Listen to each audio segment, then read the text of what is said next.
All right, good evening, folks. The 6 o'clock hour has arrived, and we are I'm going to call this meeting of the mayor and council to order. Give me just a minute. Let them get some folks in here and get the door closed. We've got two special guests tonight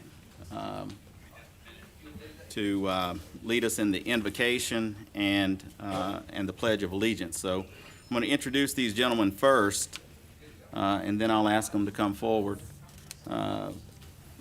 We got the Reverend Whit Martin from the Villa Rica First United Methodist Church. He is the pastor at the Villa Rica First United Methodist Church. He began his 17-year ministry this summer and considers it a blessing to be ministering in Villa Rica at this time in his family's life. In his year and a half as the pastor of First Methodist, he has been proud of his church's faithfulness and of the city of Villa Rica's perseverance during the pandemic. He prays for Villa Rica's leadership, elected officials, and all officers, first responders, and public servants daily. He asks that if Villa Rica First Methodist can help in any way, that the city would call on them, and we'll do that, sir. In just a moment, I'll ask you to give the invocation. Let me introduce Kyle Waldow. Officer Kyle Waldow, in 1990, joined the U.S. Army. He went to Fort Knox in Kentucky for basic training and AIT. After basic training and AIT, which is Advanced Individual Training, he was sent to the Fulda Gap in Germany, where the mission was to patrol the Iron Curtain. After graduating from West Georgia, Officer Waldow was hired by West Georgia Department of Public Safety. In 2003, Officer Waldow left West Georgia Department of Public Safety and was hired by Villa Rica Police Department. At Villa Rica PD, he has been on the motor unit, investigated hit-and-run accidents, and was a member of the multi-jurisdictional SWAT team that was comprised of officers from Villa Rica, Carrollton, and the Carroll County Sheriff's Office. He's been with the Villa Rica Police Department for 18 years. Sir, I'll ask you to come over here. We thank you for your service. And if you all hang out just for a minute after we do the invocation and the pledge, I would appreciate that. All right, if everyone please rise. Reverend. Mayor, City Council, and guests, thank y'all for the opportunity to stand and to start this meeting off. And so welcome. Glad that you're here. Thank you so much for your service. The book of Psalms, one of the Psalms of David, 104:24, it says, O Lord, how manifold are your works, and wisdom have you made them all. The earth is full of your creatures. Will you pray with me? And so, God, here your creatures are gathered together in the beautiful city of Villa Rica, and we are grateful for this place that we call home. We ask, Lord, that your wisdom would be imparted and received upon this, your council, Lord, and your mayor. Us here, Lord, who gather together for our various business. Lord, bless our conversation. May we always put the best interests, Lord, of this great city right at the center of what we are doing, and thank you for the blessing that you offer as we come together as a community. Be with our business tonight. Thank you for the opportunity to do this business. May we be good stewards of all that you have given us here in your glorious earth. It's in the name of Jesus we pray. Amen. Amen. All right, sir, if you'll come over to the mic, lead us in the pledge. I pledge allegiance to the flag of the United States of America and to the republic for which it stands, one nation, under God, indivisible, with liberty and justice for all. All right, thank you, sir. You all may be seated.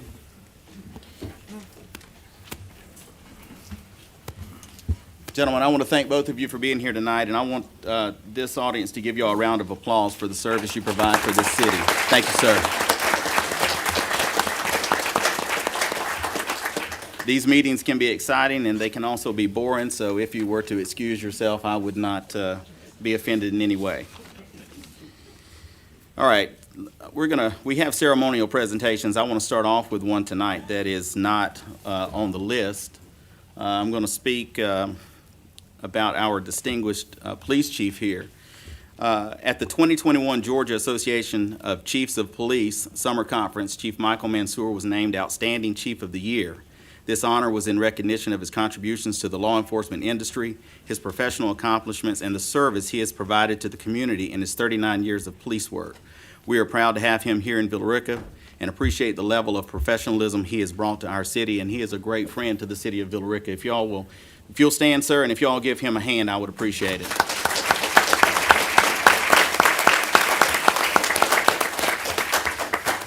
Thank you, sir. All right, let me move on. We will be recognizing another corporal tonight. Noah Talbert will celebrate 5 years of service here. Noah, would you come up? And Chief, I'd like you to come up and say a few words about him, if you would. Would y'all hand him that handheld microphone?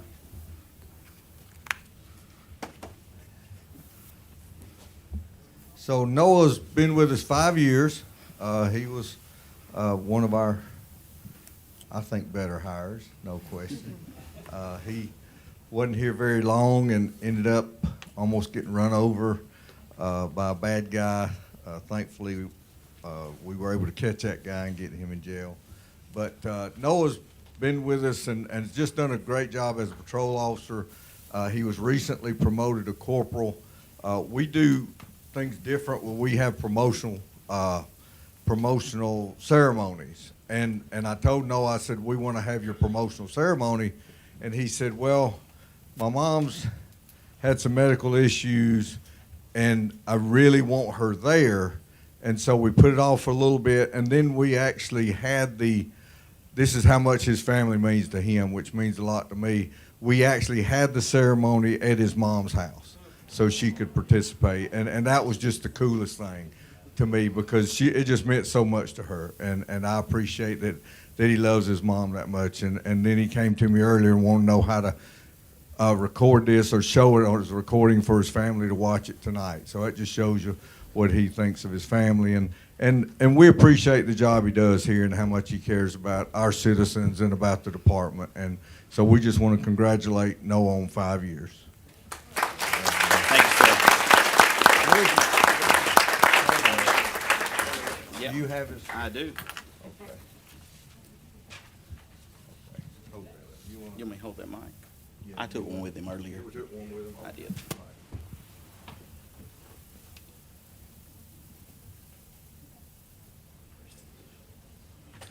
Thank you very much. Chief, don't run off. All right. The next item on the agenda is the presentation of the 2020 annual report, and that'll be done by the police chief. What are you going to do with all them papers?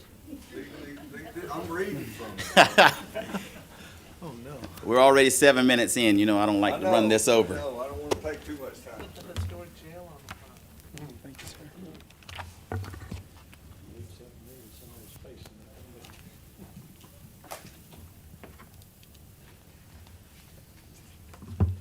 So am I ready, sir? Absolutely. You want to use the handheld, or you want to? Let me turn it back on. I can do either one.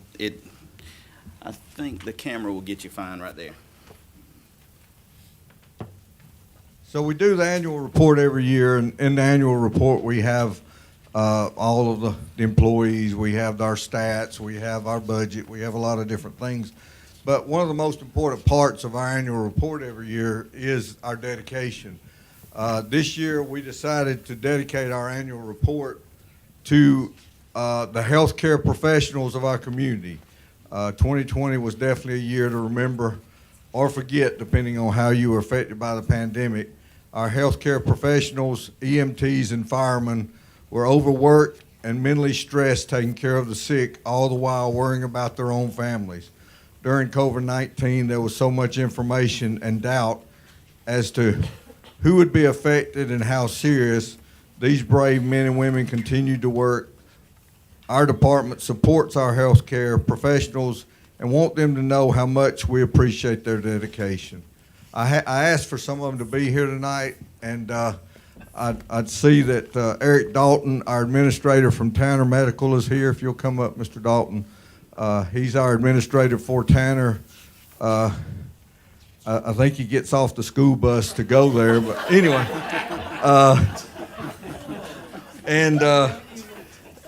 Also, we have from our fire department, Chief Tim Padgett and Chief Bud Benefield. If y'all would come up.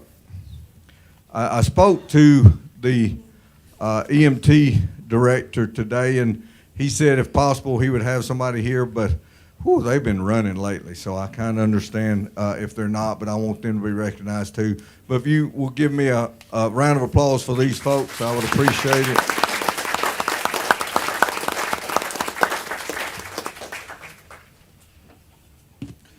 And Thank you, sir. Thank you, sir. Appreciate you. Thank you, buddy.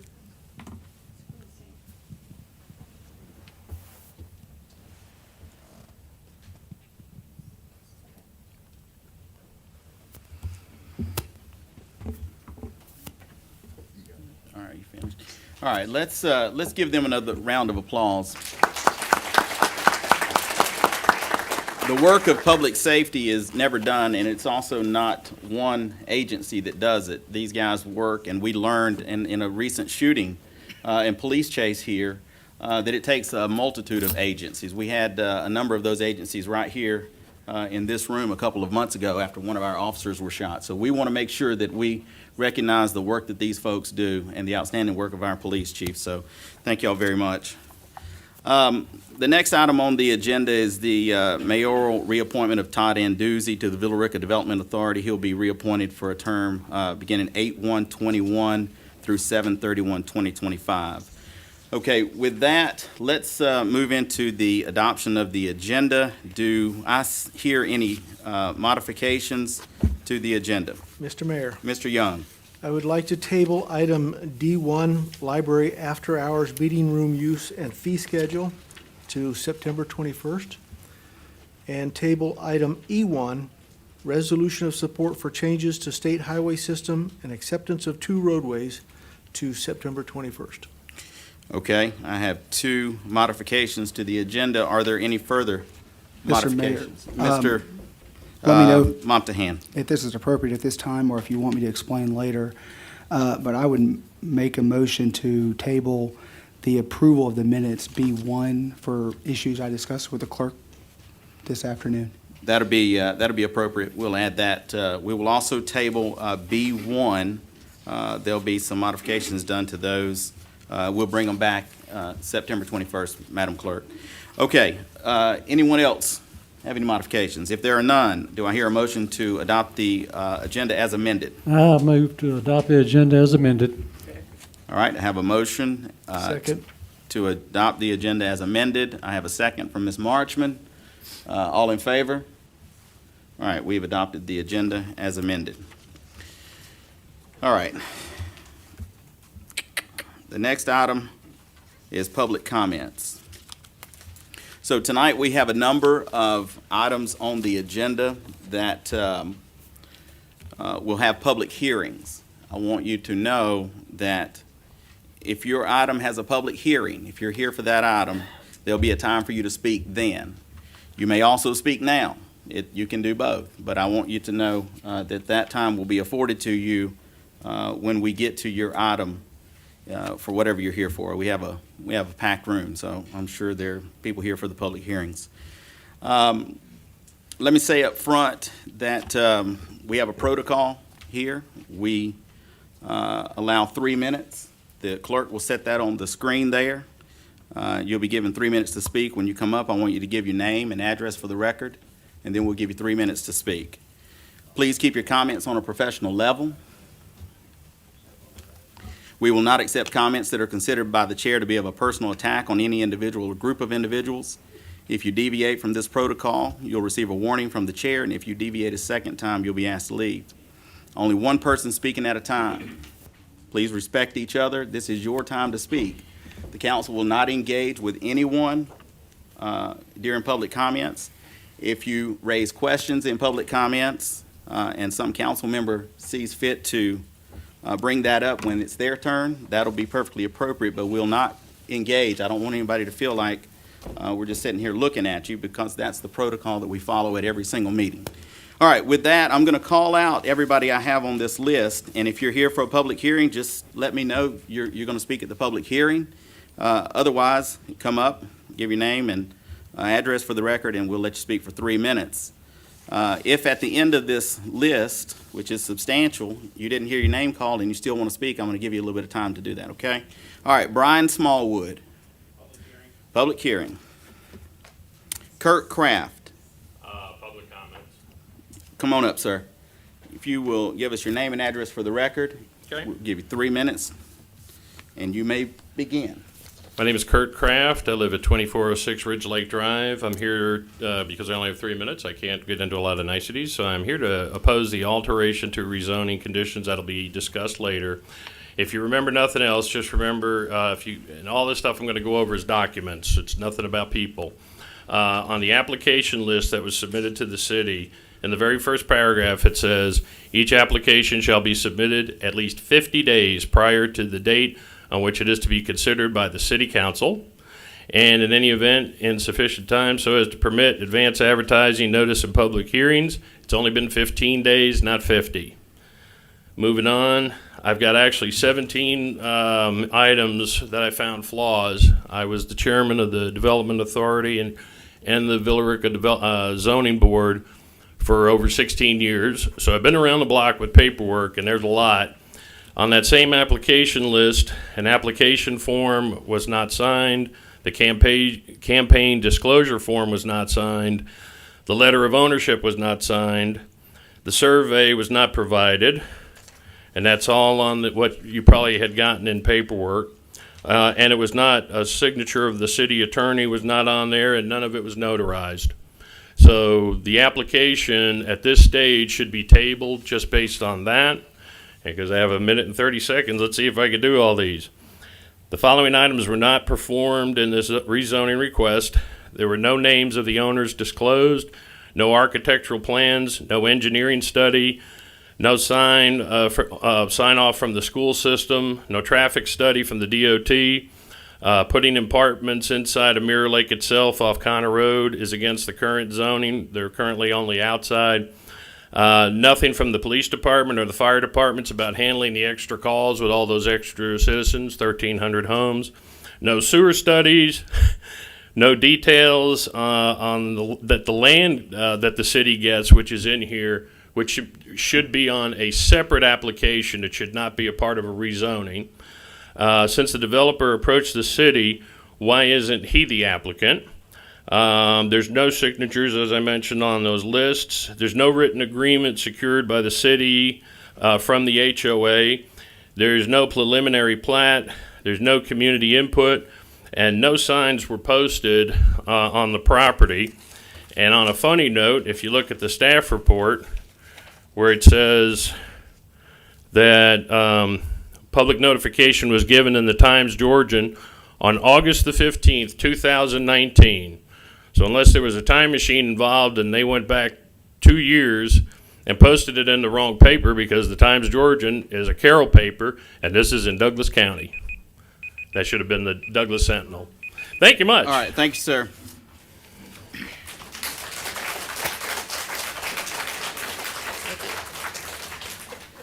All right, Mr. Mike Redding. Yes, sir, public hearing. All right. Richard Borger.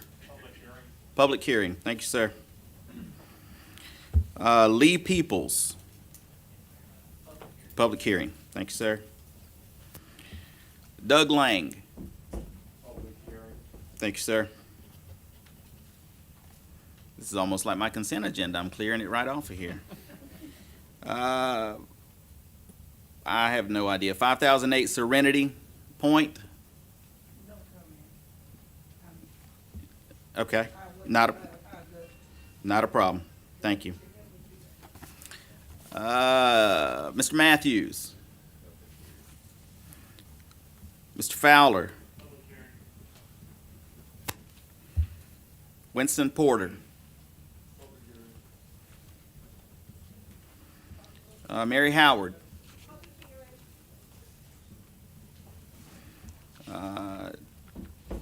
Tammy Smith.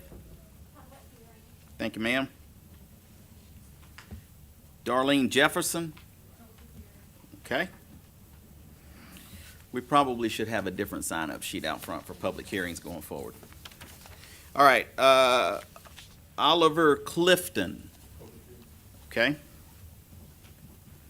Bobby Newsom. Public comments. Public comments or public hearing? Public comments. Go ahead. Please give us your name and address for the record, and we'll give you 3 minutes. Yes, sir. My name is Bobby Newsom. I'm the Director of Membership at Chapel Hills and Mirror Lake Golf Clubs, and 1000 Cannon Gate Parkway is the address. I'm going to be very brief on this. I'm here to represent the club with regards to the proposed development in Mirror Lake subdivision. And at this time, the club believes that the development of apartment complexes in the Mirror Lake subdivision is not in the best interests of either the club or the current residents or future residents. All right, thank you, sir. Thank you. Okay, so I've reached the end of my list. Is there anyone here who would like to give public comment before I close public comments? All right, seeing none, I'll close public comments. Mr. Mecklin, do you have anything to add at this time? I'm going to add in some comments at the public hearing also. That'll be fine. All right, then you joined the whole list of folks. All right, let's move on now to the council updates. Are there any council members who wish to seek recognition? All right, seeing none, I will close the council updates portion of the meeting. I'll move on to the consent agenda. Earlier today at 3 o'clock, the council met in an open session for a work session where we were able to move through the largest part of today's agenda, and we created a consent agenda. These items were agreed to, or at least not objected to during the work session, and I will read these items off. If at the end there are any objections or any changes, I will entertain that discussion.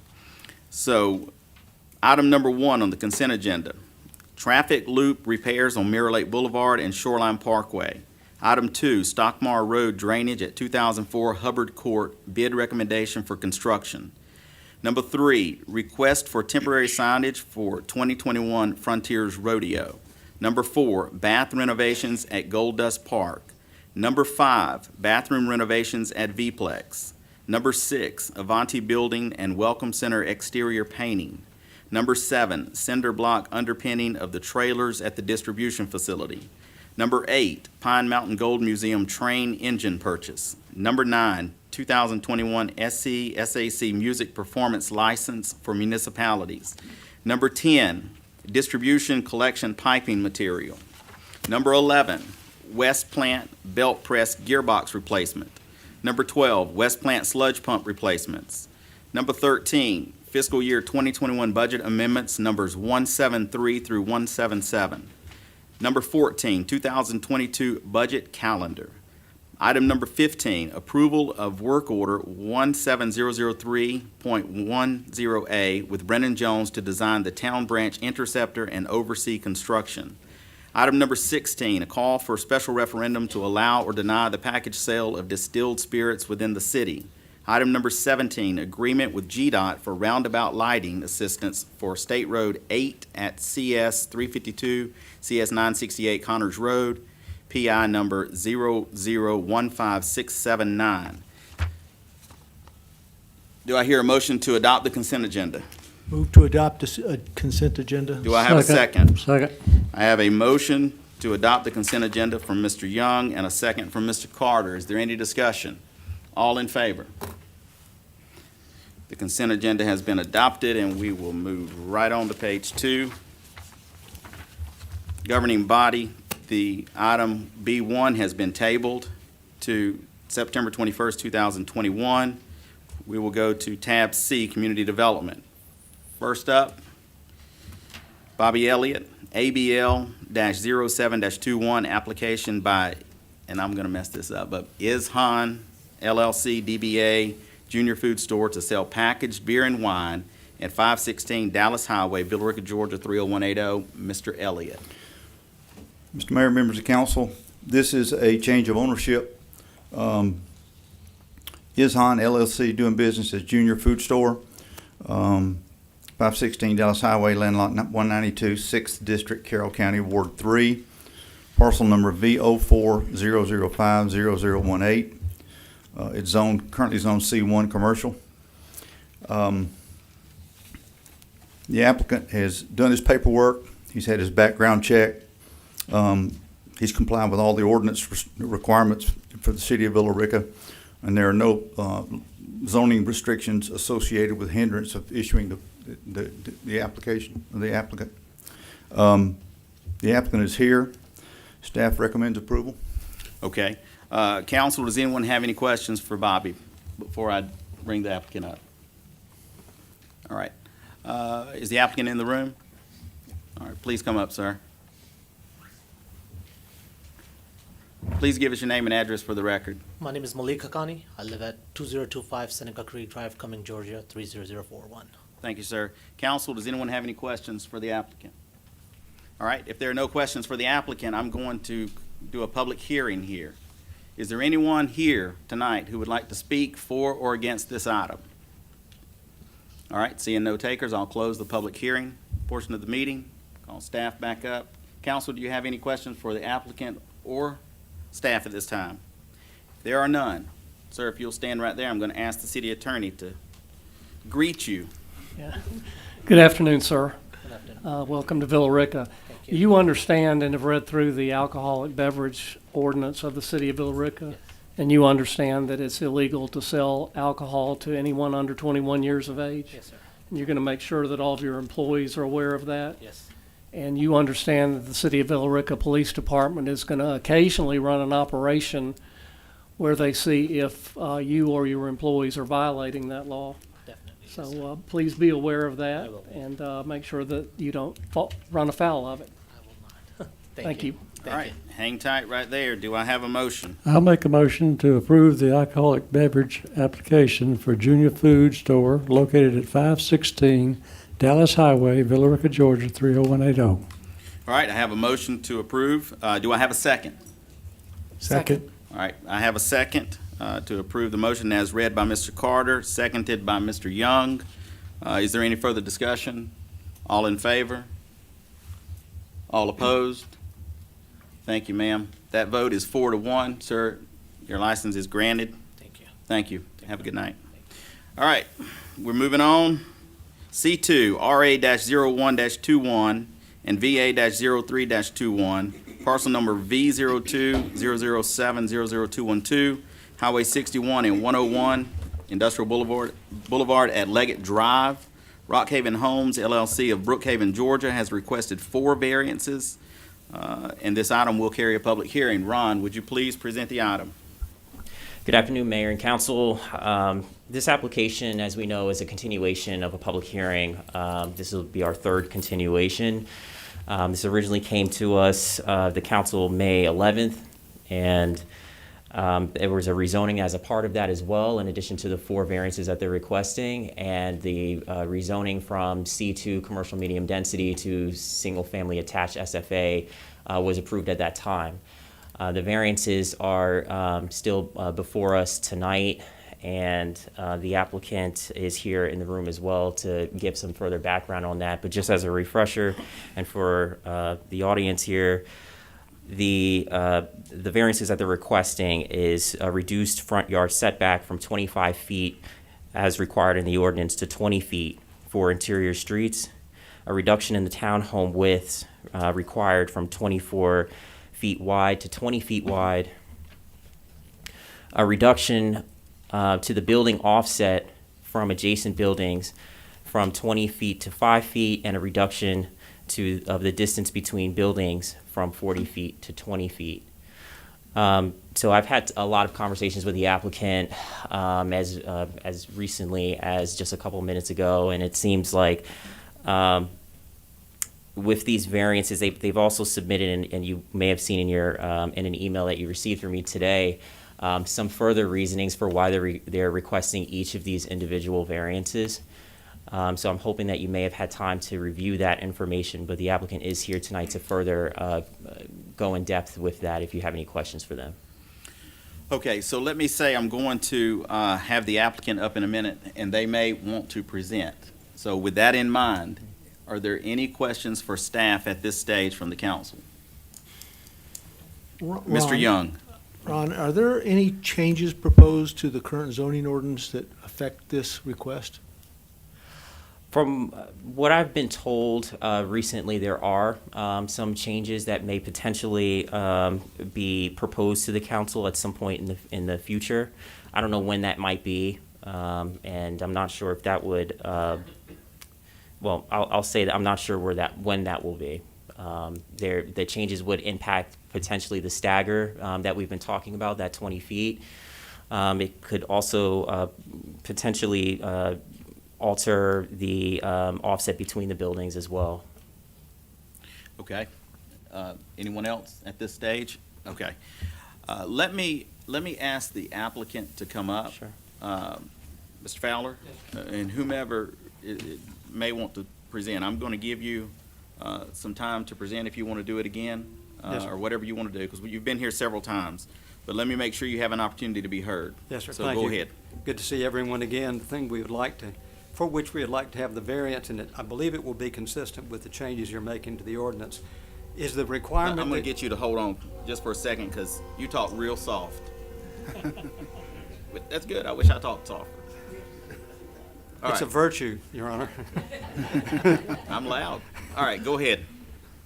The first thing is the 20-foot stagger. It looks like staggled tooth, whatever. It's back and forth every other building, set back 20 feet. That's inconsistent with what we see in ordinances generally in townhome communities. We're asking the city to please grant the variance for that. You've seen a fair amount of that, and you have a drawing before you that shows what the stagger looks like if it were implemented. And so that's request number one. It creates a huge stormwater problem for us. We talked about that when we were here on July the 13th. Plus, the property lies back to front, going down topographically. There has to be a retaining wall between the farthest west buildings and those just to the east. If you have the stagger, the retaining wall will have to have the same type of stagger. In some instances, there would be no backyards because the rear of the patio would be adjacent to that retaining wall. That's request number one. The second one is the 40 feet between the townhome buildings. There's something really unique about the city's ordinance. It's 40 feet if there is a window or a door in the side of the building, the buildings that face one another. We are asking that to be reduced to 20 feet as permitted by the state fire code.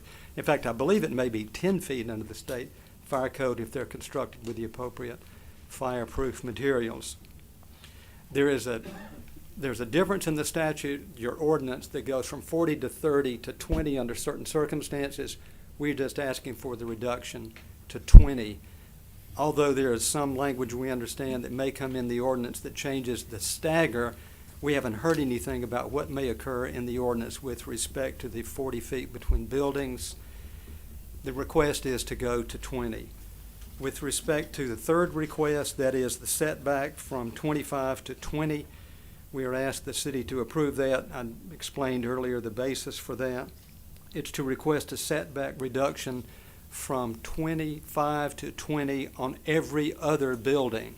So it essentially is a 50-foot, or rather a 50% request in the reduction. And then finally, the ordinance now requires 24-foot widths on all the townhomes. When this project first got underway in November of 2020, the city mandated that all townhomes, prior to that point, the city permitted 20-foot width on the townhomes. That's at the point that Rockhaven began working on this project. The request is that the city would grant the variance based on the ordinance that was in effect at the time we started the discussions.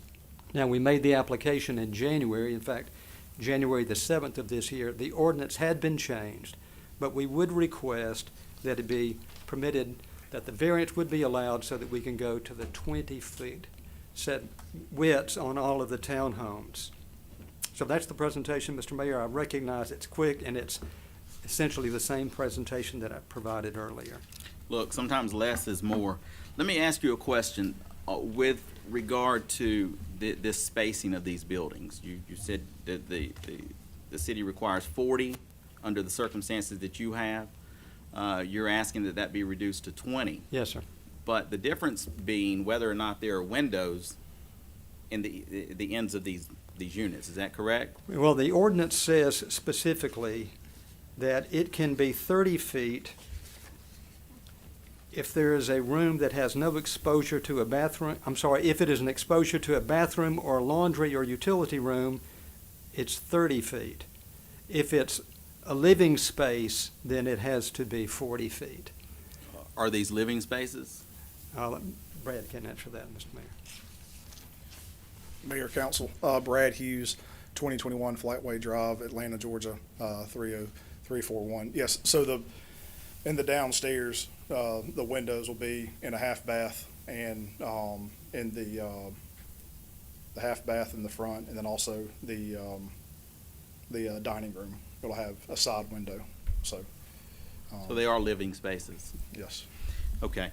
That question came up just ever so recently, like today. So I wanted to be sure that I understood what it was that you were asking for. So with living spaces, you still want to be able to put those buildings 20 feet apart? Yes, sir. Okay. All right. Council, does anybody have any questions for the applicant? All right. If there are no questions, thank you, sir. Thank you, Mr. Fowler. You asked my question. I mean, that was the question I was very interested in. Okay. So does anybody have any questions for staff before I do a public hearing? Let me make Mr. sure I Carter. understood. There are windows on the ends of the building that are adjacent to each other. Is that what I'm Yes, sir. understanding? Yes, sir. Okay, I just want to make sure I understood that. Yes, sir. Okay, let me open this up for a public hearing now. Are there anyone here, is there anyone here who would like to speak for or against this application? Sir, if you'll come up, we'll give you 3 minutes. I want you to give your name and address for the record, and we'll give you 3 minutes to speak, okay? Doug Lang, 262 South Cowell Road, downtown Villa Rica.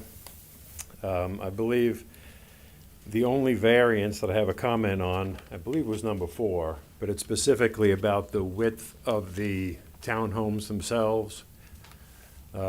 Originally required to be 24 feet, and now the applicant's requesting 20 feet. I believe, if I'm not mistaken, Councilwoman McPherson raised last month an issue about the parking situation with single driveways. And these are 3-bed, 2-bath, which could very easily conceivably have 4 vehicles, a couple and 2 children as they grow, and have 4 vehicles.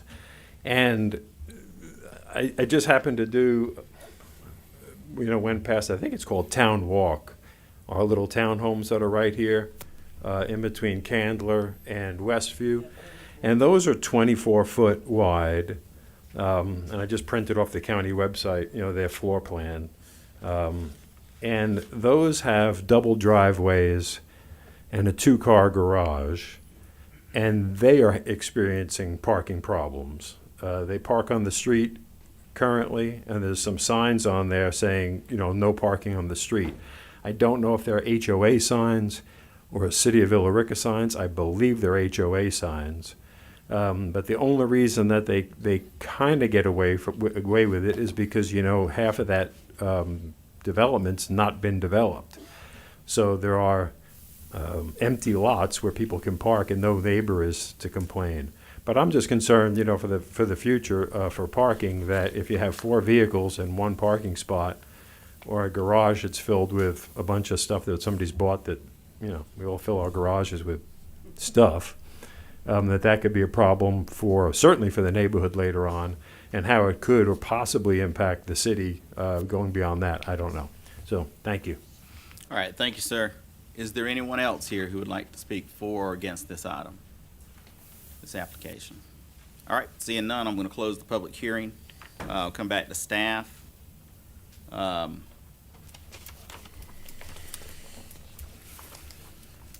right, here's what I'm going to do. I'm going to take these items one at a time. There are 4 of them. I'm going to allow for some discussion on each one, and then I'm going to ask for a motion. I'm going to defer to the councilwoman whose ward this is in, and I believe that's Ms. McPherson. So let's take item number 1. This is the variance to reduce the front yard setbacks from 25 foot to 20 foot for interior streets. Does council have any questions for staff? Any questions? Mr. Young? Ron, they're asking for a 5-foot change on the front yard. Mm-hmm. If the staggering of the homes was, if we agreed to the staggering of their homes in variance 3, would they still need that? I had some discussion with the applicant about that this morning. They indicated to me that they are flexible on the front yard setback, if worse, comes to worse on that. I mean, it really comes down to the rear yard and the retaining wall that's in the rear. So there's an exhibit that was handed out to you. There should be 2 copies. They're on 11 by 18 paper that came before you before the work session. And you could see in the diagram on the left-hand side of that it is, there would be an impact to the rear patios as the way that the current ordinance requires. Now, if that 20-foot stagger was reduced, and they're building at the 25-foot front yard setback line, then of course you're going to have 5 feet in the rear additional than you otherwise would have had. The applicant has indicated that they can basically do either or, but it's really going to come down to that extra 5 feet in the rear or not. But if I can add to that as well, it's become quite clear now that there is a relationship between the front yard setback variance and also this staggering variance, because both of them play in tandem to each other to this rear yard retaining wall. Okay. So in the interest of a fair hearing, I will also allow any questions that the council may have from the applicant, if there are any. Okay. If there are none, Ms. McPherson, do you have a motion? For number 1, the motion, I would move to deny I'm sorry, not for number 1. I would move to approve the variance request for Rockhaven Homes LLC of Brookhaven, Georgia, to reduce the front yard setback from 25 feet for interior streets to 20 feet for interior streets. All right, I have a motion to approve this variance for the front yard setbacks from 25 foot for interior streets to 20 foot for the interior streets. Do I have a second? If there is no second, I'll second that. Mr. Carter, I have a second. All right, I have a motion to approve the variance request from Rockhaven Homes LLC of Brookhaven, Georgia, to reduce front yard setbacks from 25 foot for interior streets to 20 foot for interior streets. Is there any further discussion? I have a second from Mr. Carter. Is there any further discussion? All in favor? All opposed? All right, that variance will be approved. All right, item number 2. This item, hold on, sir. I want to take these one at a time. So this item is a variance request from Rockhaven Homes LLC of Brookhaven, Georgia, to reduce the townhome widths required from 24 foot wide to 20 foot wide. Are there any questions for staff? The only Ms. McPherson. would really relate more to Mr. Mecklin in this case as to when they put in the application, if there's any problem related to what our ordinance was at the time, making sure obviously you would not let us do anything illegal. Any problem with that in regards to approving or denying? I don't believe that there's any legal problem. It may make a difference to you in how you feel about it, but as far as legally defending whatever action you take, I can. Okay. Any other questions for staff? Are there any questions for the applicant? Seeing none, Ms. McPherson, do you have a motion?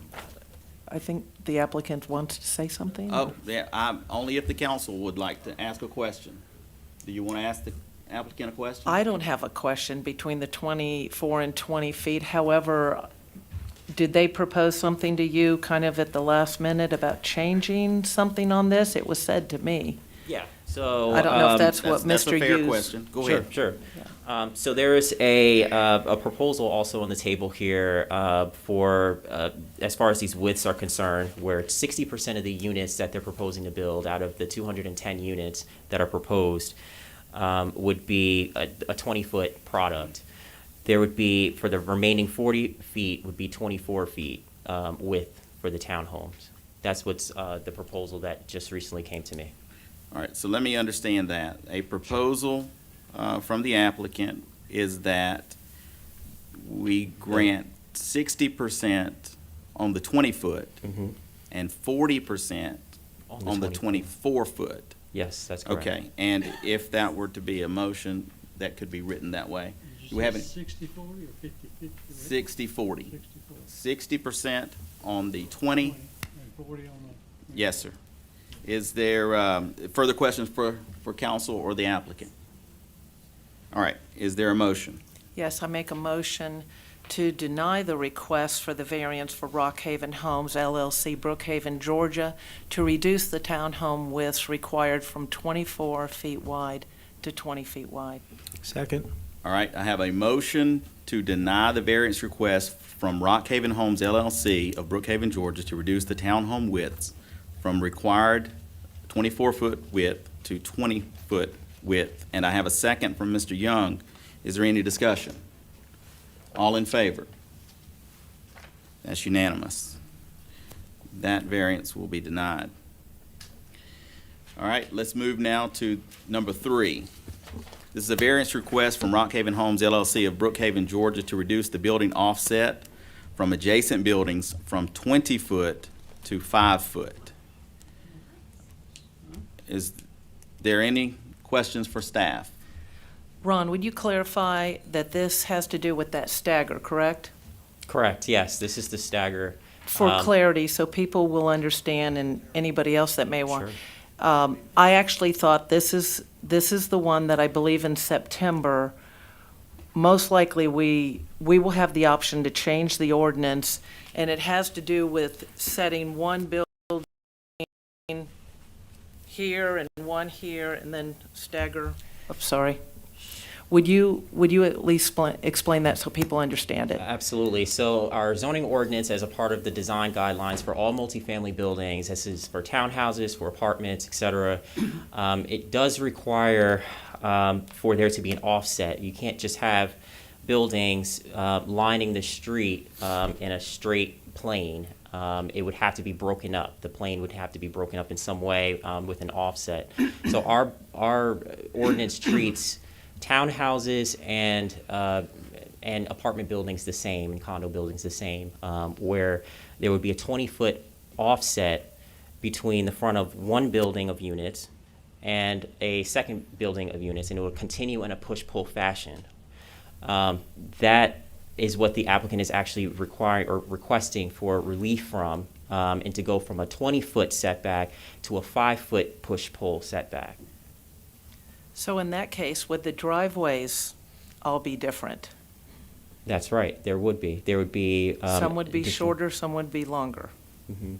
And that would also require, when we talked about the storm water or the retaining wall, would that affect the retaining wall in the back also? Very much so. The retaining wall in the rear is directly impacted because there's topography issues on certain buildings. Not all of the development, but just the ones that are primarily in the center of your site plan that you see. So those units, the rear yards and the patio would be directly on, in some of these units, again, it's a push-pull. So the ones that are pushed towards the rear are going to have a much smaller rear yard area. The patios would be sitting right on the retaining wall.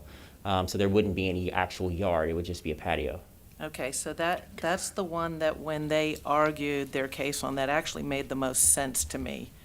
And I think is probably having the best chance of getting changed. In September is my understanding that it will be brought to us that we may very well change that. And I have a hard time holding a builder to something that in a month we may not even require anymore, and yet we would ask them to do now. The driveways would be different depending on what you live, somebody might have a longer driveway or shorter driveway, and it doesn't make a lot of sense for the retaining wall. Does anybody else want to say anything before I make a motion? I'd like to address just a point that you asked earlier, which was, are we going to change portions of the ordinance? And you're right, that is one that is likely to be changed because upon review, I think the staff has determined that it makes no practical sense, the reason it's written the way it is currently. Why would we want to do something that Okay, makes no all right. practical Are sense? there any other questions for staff? All right, if there are no more, are there any questions for the applicant on this item? All right, if there are none, I will entertain a motion. I move to approve the variance request from Rockmart Homes LLC of Brookhaven, Georgia, to reduce the building offsets from adjacent buildings from 20 feet to 5 feet. All right. This is a motion to approve the variance request from Rockhaven Homes LLC of Brookhaven, Georgia, to reduce the building offset from adjacent buildings from 20 foot to 5 foot. Is there a second? Second. I have no idea who that was. was Flip me. a coin. There is a second. Mr. Carter, second. All right, is there any discussion? All right, all in favor? All right, that is unanimous. All right, and we'll take this last one. This is a variance request from Rockhaven Homes LLC of Brookhaven, Georgia, to reduce the distance between buildings from 40 feet to 20 feet. Are there any questions for staff? Are there any questions for the applicant? I will entertain a motion. Ms. McPherson. I move to deny the variance request from Rockhaven Homes LLC of Brookhaven, Georgia, to reduce the distance between buildings from 40 feet to 20 feet. All right, I have a motion to deny the variance request from Rockhaven Homes LLC of Brookhaven, Georgia, to reduce the distance between buildings from 40 foot to 20 foot. Is there a second? Second. Mr. Carter. Is there any further discussion? The only thing I'd like Ms. to add McPherson. that I'd like to add to that is I think it makes a difference when you have blank walls next to one another, and it also makes a difference between wood structures and brick structures, whether it's fire hazard or whatever. But when there's living spaces with windows for privacy reasons or whatever, I think we had, maybe not all of us, but at least for myself, had a problem with the buildings being that close. That's one reason. And number two, I think there's a problem when we try to squeeze in so many people into the density level, putting all the buildings close together, so that, I don't know. All right. That's all I need to say about that. Is there any further discussion? Anyone else? All right. All in favor? That's unanimous. That variance will be denied. All right. Thank you, Ron. Thank you. Give me just a second. We're going to move on to C3, RA-05-21, alteration to the Mirror Lake Planned Unit Development, and there will be a public hearing on this as well. Who's presenting this? Bobby. Is it Bobby or you? We're all gonna, yeah. All right, Ron, go ahead. All right, so the city of Villa Rica is requesting an alteration to the Mirror Lake PUD zoning. This would allow for a master plan that's comprehensive to be our guiding document out there when working with these individual nodes that are still vacant. As from what I understand and what has come out in the Planning Commission meeting last week, that land is under contract. The majority of it, I believe it's 7 total nodes that are under contract right now out of the 10. And a total of, there would of course be a unit count change as well as proposed for this. So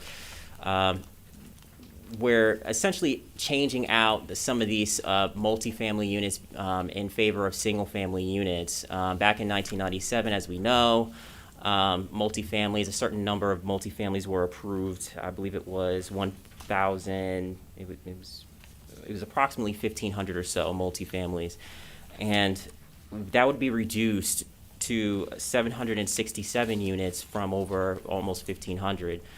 And in favor of single-family units, that would go, there's a total of 790 that is proposed. So that would increase the total number of single-family housing units in the entire PUD to 2,522 total units. Bobby is also here to kind of give some background information of kind of how we got here and what is proposed on the master plan. Okay. Bobby, come on up. Mr. Mayor, I kind of wish I could call Jeff Matthews up. He's better at telling stories than I am, and he's already gone. Back last October, my staffer, Mr. Ron Johnson, got the idea to just do some research on Mirror Lake's plan unit development and just see where we were unit-wise. After he did the audit, he found out that we only had 81 surplus units left from what was approved originally in the original zoning back in 97, 98. And after we got over the shock of that, we got together as a staff and we were like, oh my Lord, what are we going to do? The original zoning didn't provide hardly any minimums on anything. And so we talked it over, and Mr. Barber and I kind of agreed, along with you, Mr. Mayor, that if we could sit down with the investors' representatives and try to work out some minimums that we could establish to maintain the integrity of what is Mirror Lake.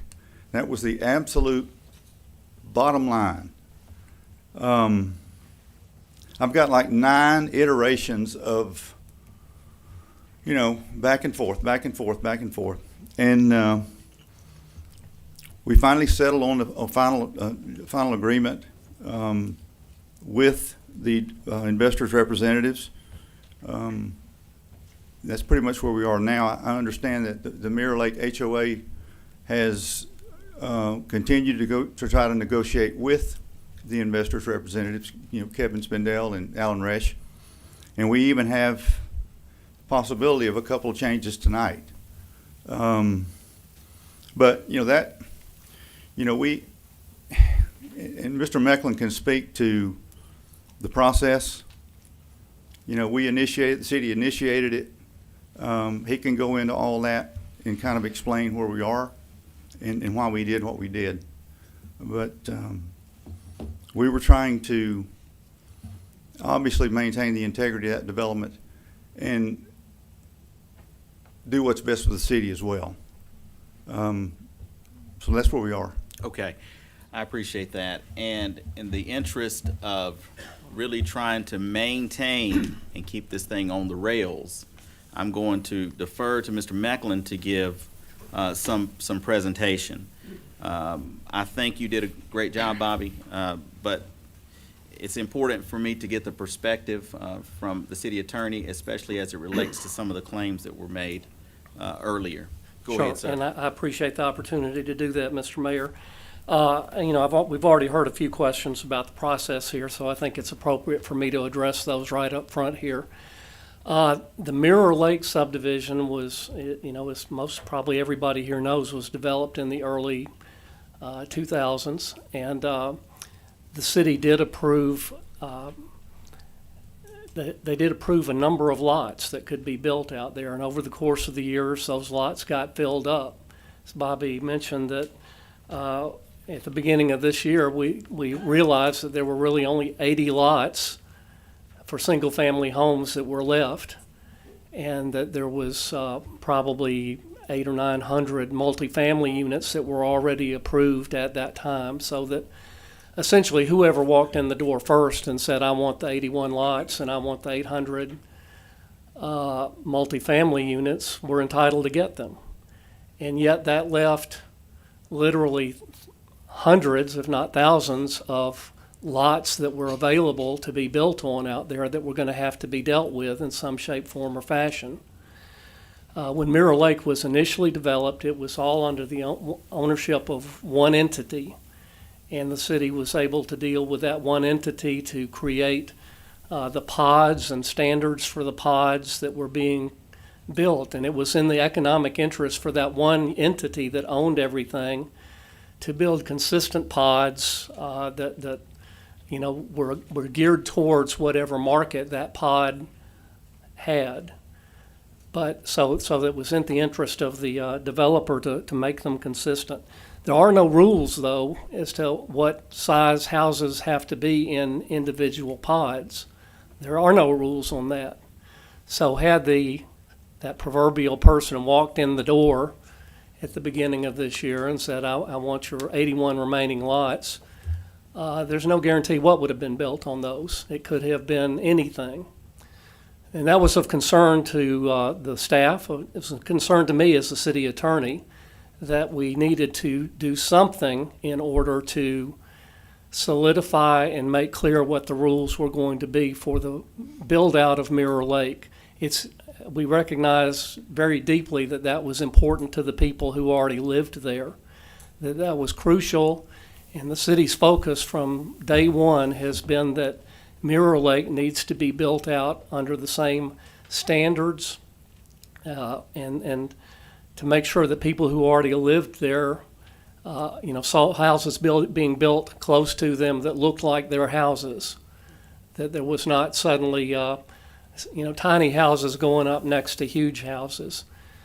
And so we could have done one of two things. We could have just waited and battled it out, individual developer with individual developer coming in and saying, I want to get a number of lots, and we'd tell them there were no lots, and they'd come to apply to you. It was illegal. It would probably be a legally indefensible position for the city to take, that we're not going to issue any more building permits for lots at Mirror Lake. That is just a position that would not stand. So we were faced with the fact that we were going to have to issue permits for lots, and it was just a matter of how we were going to do it. It was my suggestion, and still a point that I support, that now that we have an opportunity to deal with one entity again over the entire remaining lots of Mirror Lake, that it's a good opportunity to try and set standards that will be binding upon the build-out of Mirror Lake.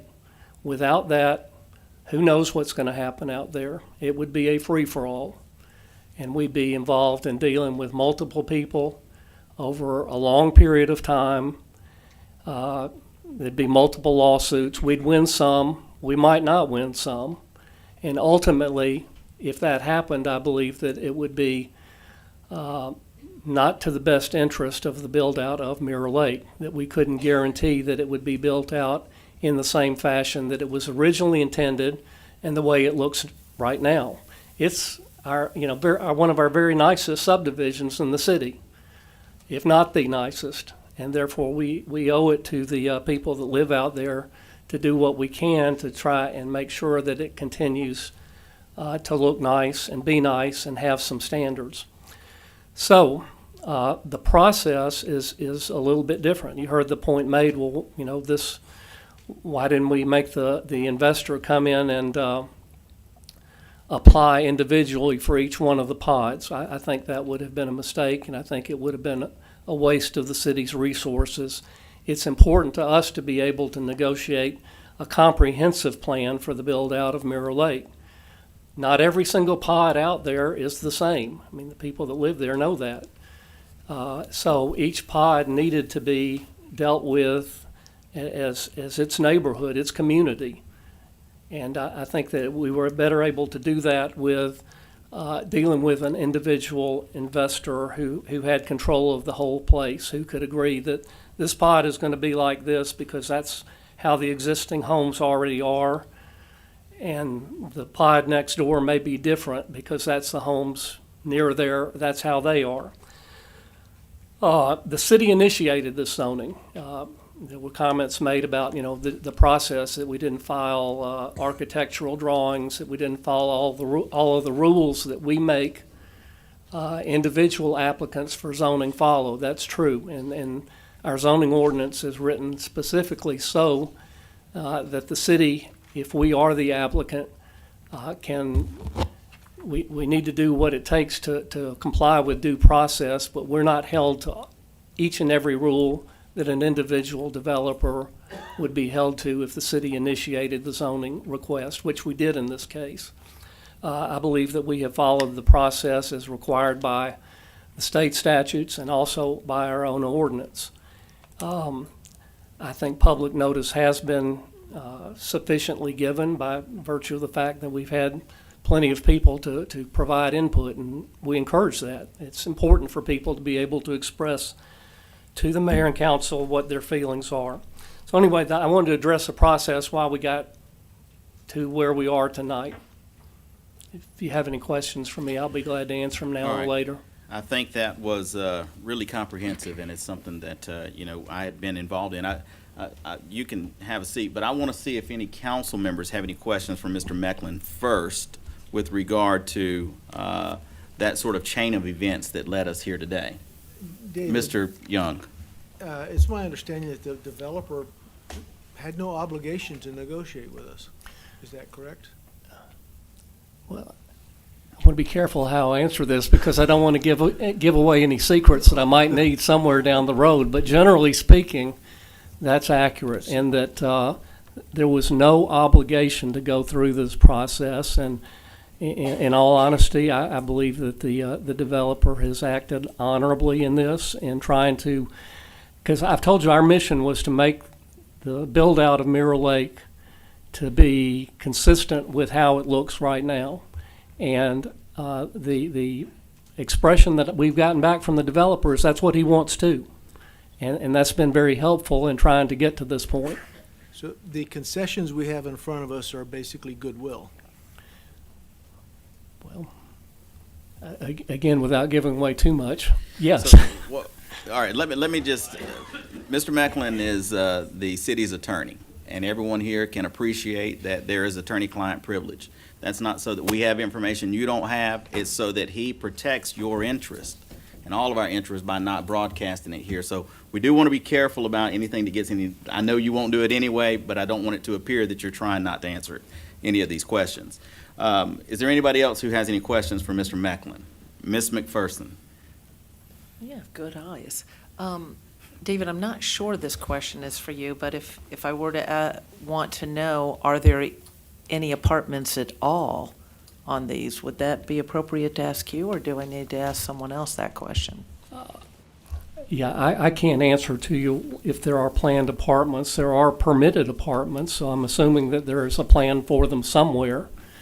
But there already were room for more apartments and are now permitted under this plan. I mean, a lot more apartments. Say that one more time because I want that to be clear.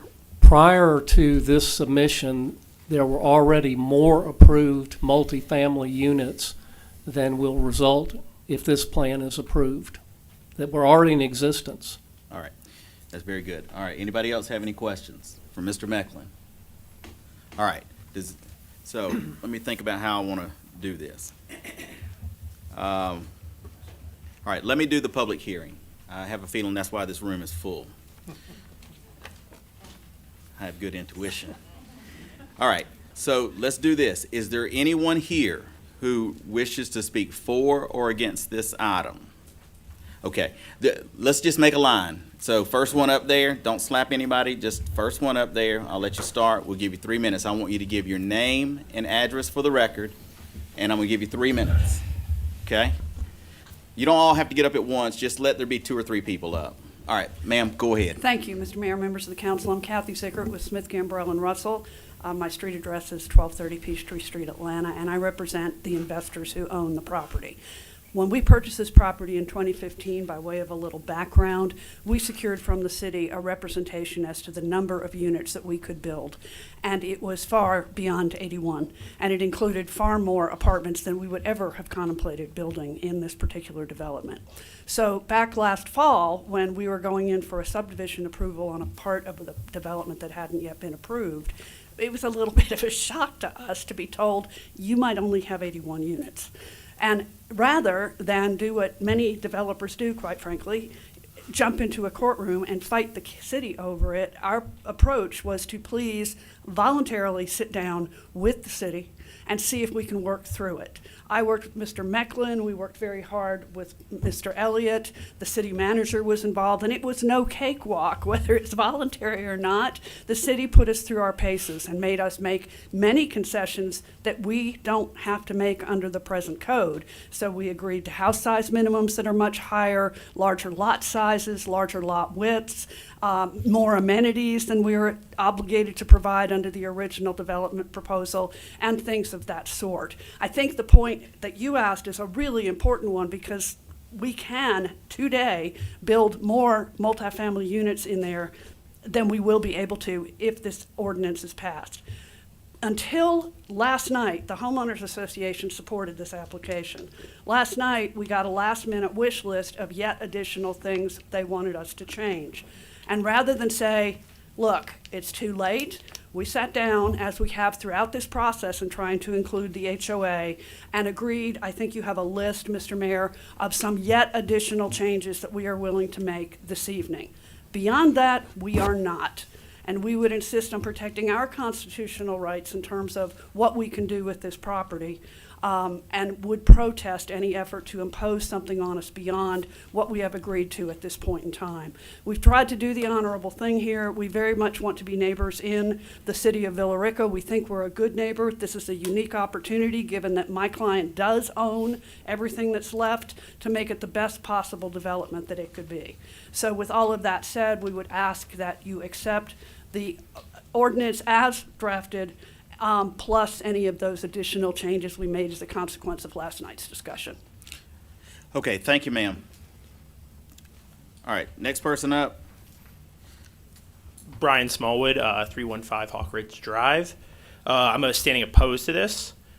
Your own internal memo from Ronald Johnson to Bobby Elliott notes that, quote, the only location for the remaining multifamily units can go without an alteration to the Talbert plan and initial approvals is on the 25-acre Track 1 parcel on Connors Road. However, the maximum amount buildable is no more than 10 dwellings per acre, which equates to roughly 258 units. An increase in this density would require an alteration to the 1997 plan. So, if this is the case, why open additional tracks to multifamily housing? Track 1 aligns right next to the existing multifamily housing and would likely not have the same impact on existing property values as the proposed Water Miss 3 track. The same memo says, quote, I cannot find any legal reasoning or the aforementioned developments to not be included within the Mirror Lake HOA and have access to HOA facilities, since they were developed under the pretense of the Mirror Lake Master Plan, which guaranteed these facilities to all owners shown on the Talbert plan, implicitly indicated by City Council upon the annexation of the 58-acre Track 4 and Track 5, end quote. So basically, what the city is saying to themselves is they feel like they can force these multifamily homes into our amenities despite directly saying the opposite to us. Also, they may be right. The covenant defines membership as anyone who is a record owner or fee of undivided fee in any lot or apartment complex. So while we get new amenities, like a new pool up in the Northwood Phase 2 area, we'd be sharing it with 517 new apartment renters and 790 new homeowners because they decided that these tracks would fit into the new PUD. Another thing to consider is that the city used to have an imposed limit of 750 multifamily units before its removal in 2018. So they say that they're doing big favors by changing their PUD to reduce the possibility of multifamily homes. Ask why they're saying it. They don't change it. Why can't they add any except for the vacant land next to the existing Hawthorns at Mirror Lake? The reality is the developer paid for the drawing of the new PUD, and then the city pushed it through on their behalf. Look at the revised master plan. Prepared for JLC Mirror Lake Sub 1 LLC. Not prepared for City of Villa Rica. Yet for some reason the city pushed it through for them. They've been quick to tell us that they don't have to post signs about the rezoning because the law doesn't require them. Because the city initiated it. While that's legally dubious at best, I only have 3 minutes. So what I will say is that developers submitted the request themselves, it would have had to go through that process. The city wants to say they're negotiating with one entity to get us the best deal possible. But what it looks like to anyone who's read the plans, amendments, timelines, and everything else knows that the current PUD is outdated. Things like road inclusions, annexations of parcels, and it doesn't allow for further development. Instead of handling it themselves, they allowed corporate interests to come in and do the work for them, all at the cost of the very people who pay the taxes and voted them into office. I implore you to do the right thing for the residents of the city, not unnamed developers who hide behind shell companies. Thanks.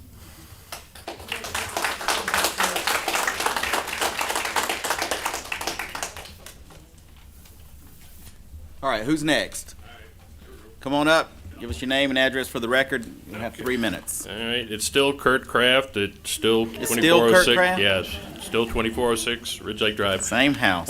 Same old house. Okay. All right, go ahead. All right, let's get back to just some very, very basics here that were not really answered, with all due respect, by David Mecklin, the attorney. The application, let's just start there. The application has come to y'all to decide tonight, and the very thing at the top that said, each application shall be submitted at least 50 days prior to this date. This is the date y'all are considering it. It's been 15 days. From this point forward, this should be tabled, just because of that. Nothing else that was discussed. This should be tabled, and this is your own application. This doesn't come from the state. This comes from the city of Villa Rica. The other thing, none of it was signed. So it's just this shell of a paper talking about shells. It's just not been signed by anybody, wasn't notarized by David Mecklin. What I'm trying to do, in addition to everything else here, is to prevent the city from getting sued, from this going into litigation. Everything that I talked about, the 17 points, is just standard zoning, and any of that could be challenged in litigation, and I'd hate to see that. I'd hate to see the city spend needless tax dollars if this thing was tabled and done like the comprehensive plan. This is as big as the comprehensive plan and the master plan. And the key difference between what's going on tonight and there is community input. We have none on this. We had plenty on that. We had committees that met, and then they met with other committees. That's how you do something of this size. If it was one subdivision, you might still get some of this, but this is just too huge of an impact. Millions of dollars worth of these people's equities are on the line here, and the very least we owe them is that y'all do the process correctly, your own process. Another point that keeps coming up is about multifamily, kind of like a deal where, hey, in the old plan it was this many, and we've cut it in half. Well, the part that got left out was the apartments that are being proposed. There's two sets of apartments. One of them is going to be on the inside of Mirror Lake. It's going to be north of Connors. Currently, in the current zoning, those apartments and multifamily, every one of them is south on the current zoning. There's none allowed inside. So when I look at all this, I'm just telling you, this is the biggest mess I've seen in the 20 years of zoning, 4 in the county, that I've ever seen presented to a council. I was actually embarrassed because y'all should have had all this information in front of you before making this kind of decision. And you didn't. You didn't get this information. So I implore you to not scrap this whole thing, but to table it for a reasonable amount of time for study. Thank you much. All right, thank you, sir.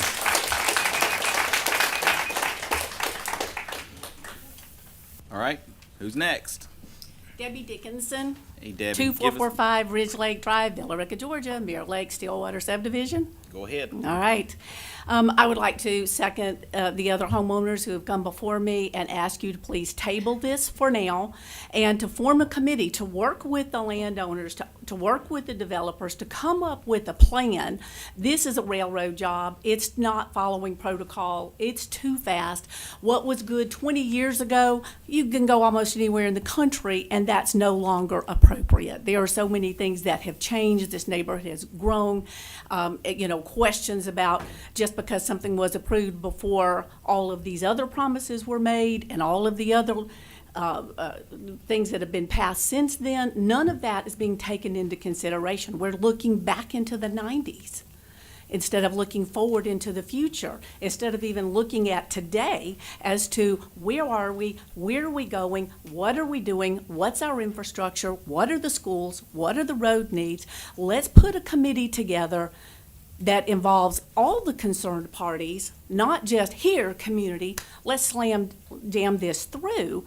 We're not ready for that. You're not ready for that. We don't want to dissolve into some great big battle, but that is where this will go. I think that's evident by what you've seen here, by the letters, the emails, the phone calls that you've already gotten. Let's step back. Let's do it right. We would welcome development that's beautiful, that adds to the value, that are great places for people to live. Cramming jam how much you can possibly put into every square inch is not it. Thank you. All right, thank you, ma'am. Who's next? Richard Borger, 5006 Cambridge Lane, South Harbor. All right, go ahead. So I appreciate everybody coming up and saying something. I just like everybody from the Mirror Lake community, please raise your hand. Sir, please Just don't okay, address anyone in the room. My apologies. My apologies. Go I won't ahead. do it again. So with the kind lady who came up first and made the statement that they don't have to negotiate with us, she's absolutely correct.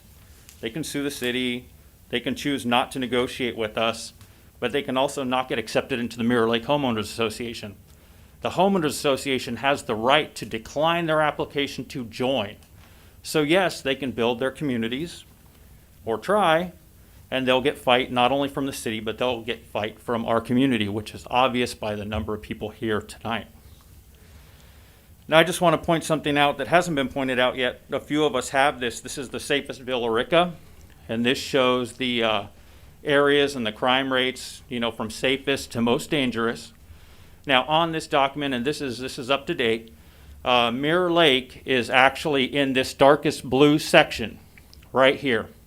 That darkest blue section is the most dangerous in Villa Rica.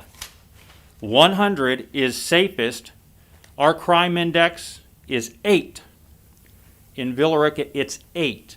So if we're the least safe place in all of Villa Rica, what's going to happen when we add thousands of homes to that area?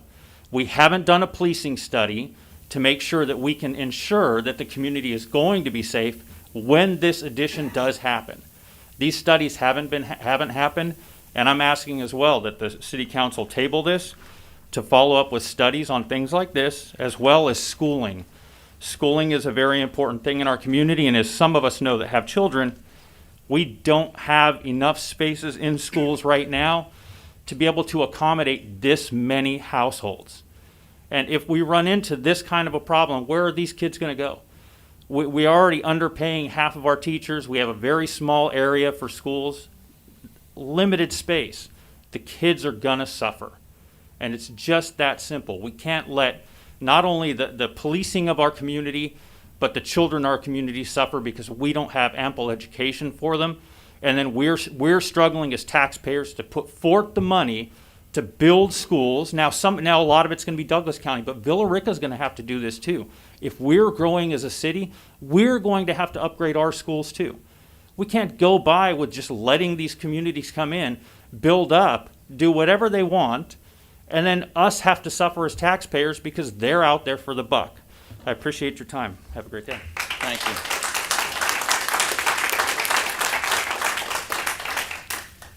Come on, pull that mic down just a little bit. Okay. Give us your name and address for the record. Yes, hi. My name is Mary Howard, Go ahead. and I live at 109 Fountain Oak in Villa Rica. Go ahead. And I live in the water mist section, in which they're speaking of extending it. And this new project, it will be like literally in my backyard. So I'm concerned about it, and I truly oppose it.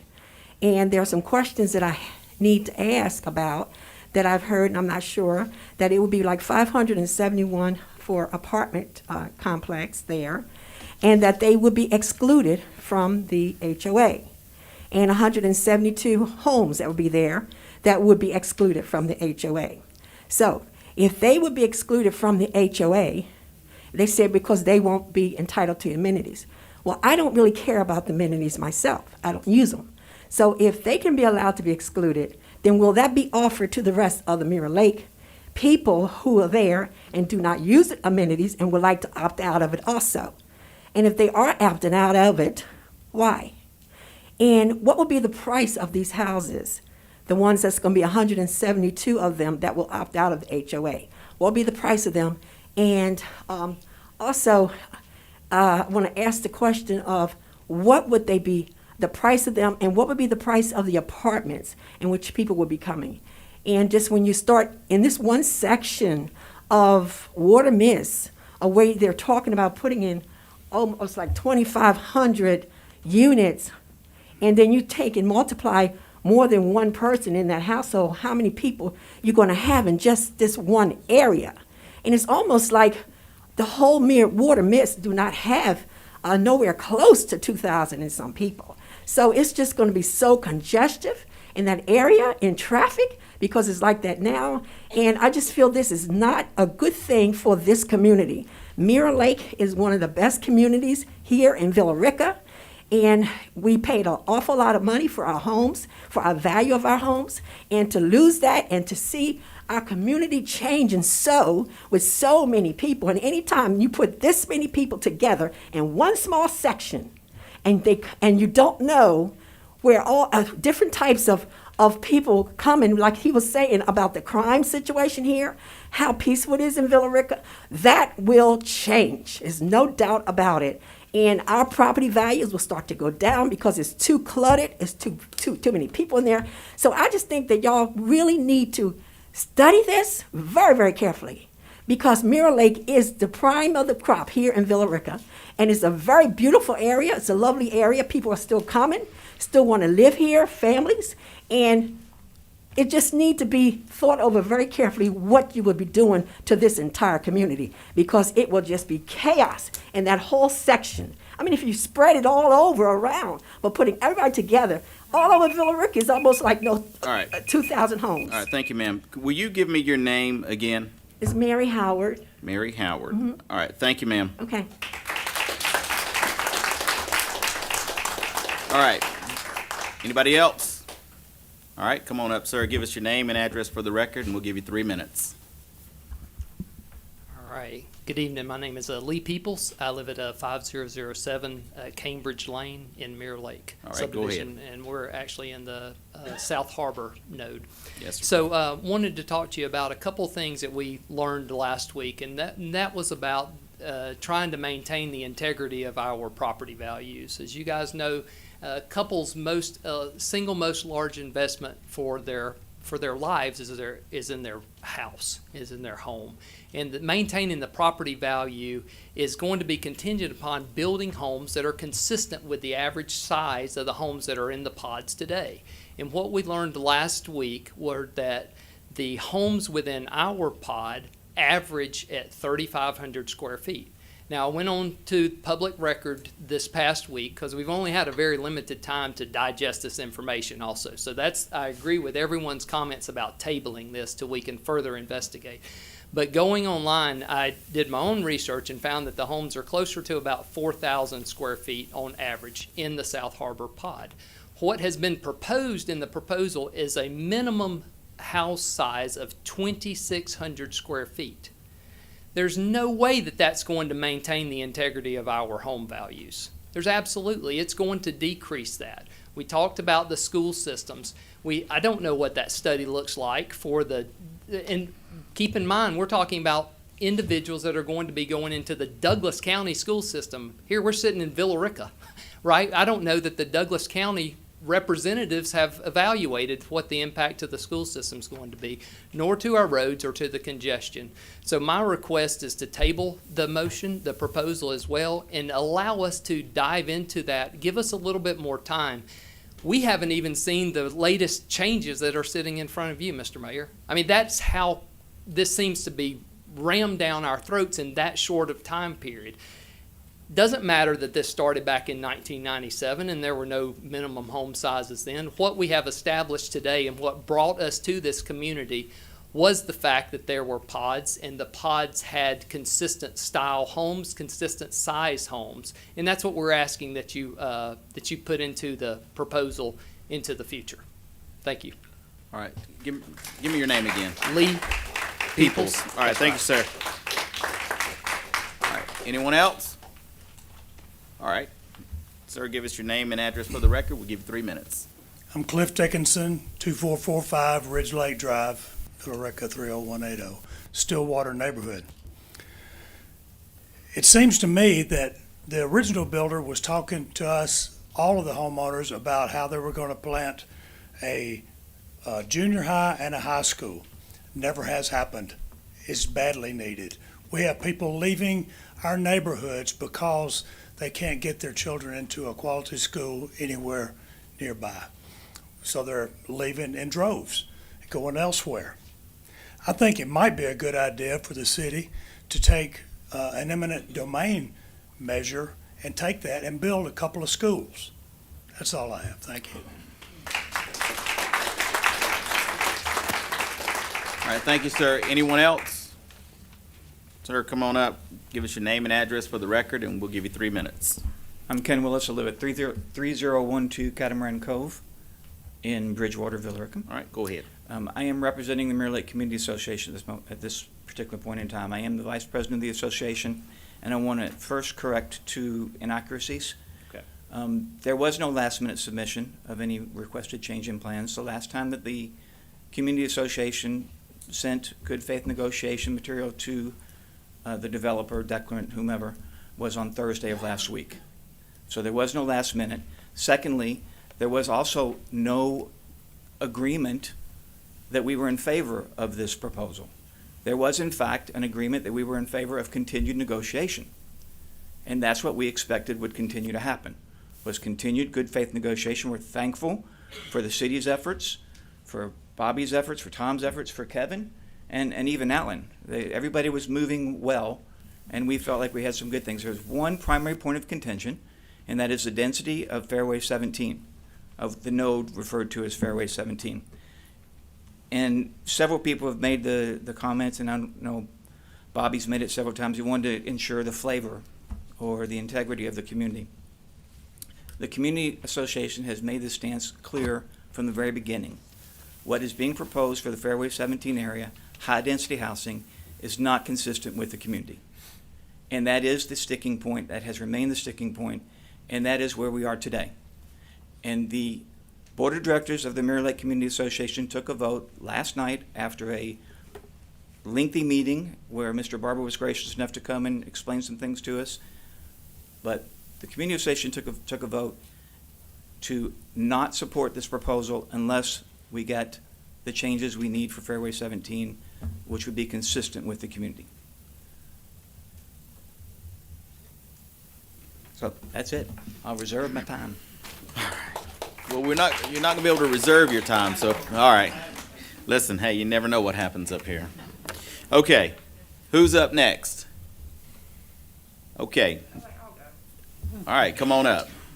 Give us your name and address for the record, and then we'll give you 3 minutes. Thank you. My name's Anna McCoy. I'm like you. I have a loud voice, so All I right, apologize if the mic's too That's much. good.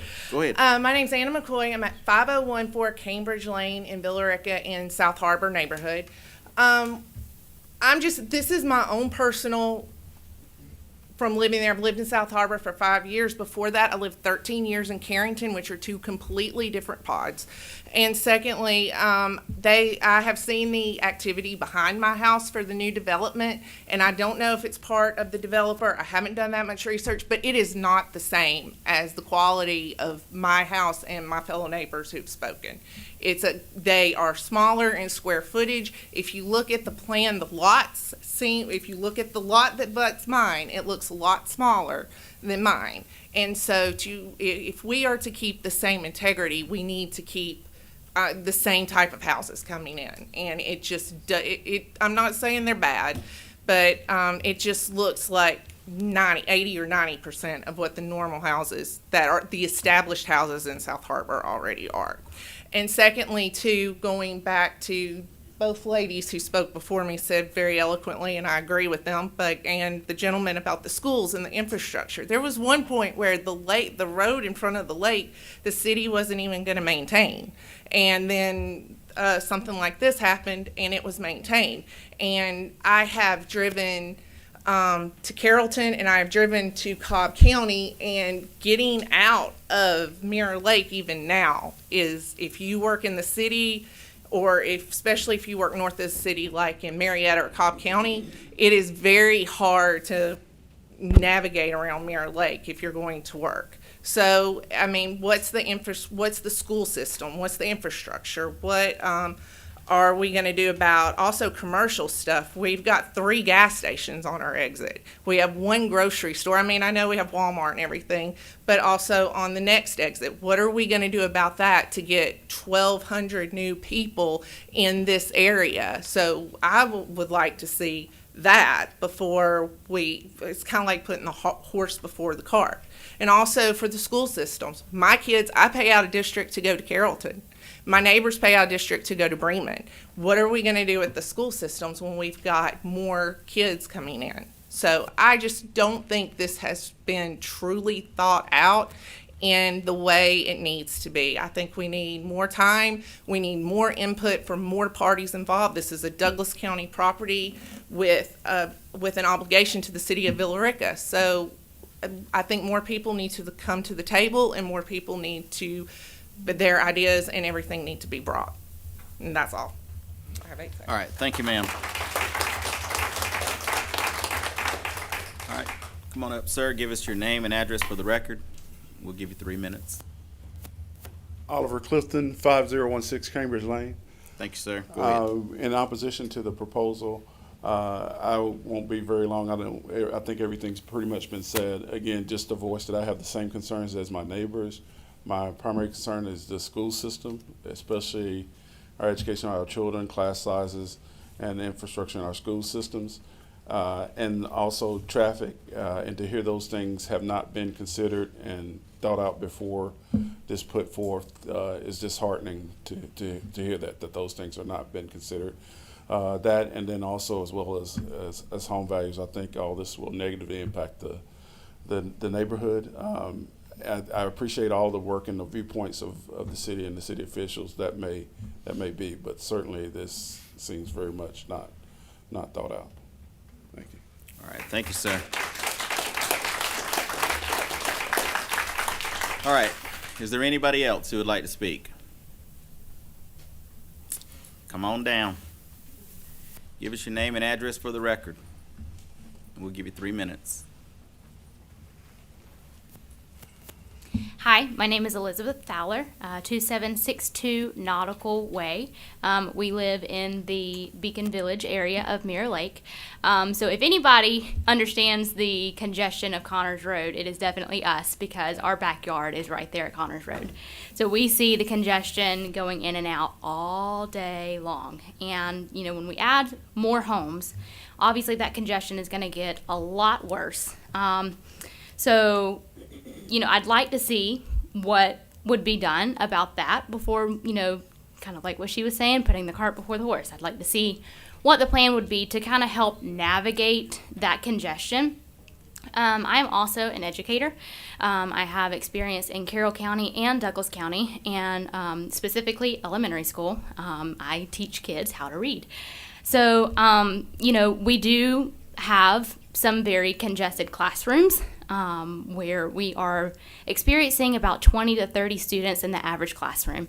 And when you're in an elementary school, it is very difficult to give the students the support that they need to succeed and to be future citizens that's going to propel our country and our state and our city into the direction it needs to go in when we have so many students and when we have so many different things that we need to give each student.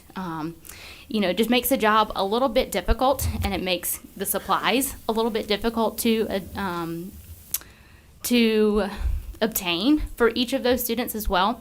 So, you know, I think that there are just, you know, I agree that we need to table this situation just so that we can figure out some more answers. I do know that my parents used to live in the Southwood area, and they were witnessing what was being built at the back end of their area and purposely chose to move out of Mirror Lake because of the crime and the difference in scenery that they were experiencing in that area.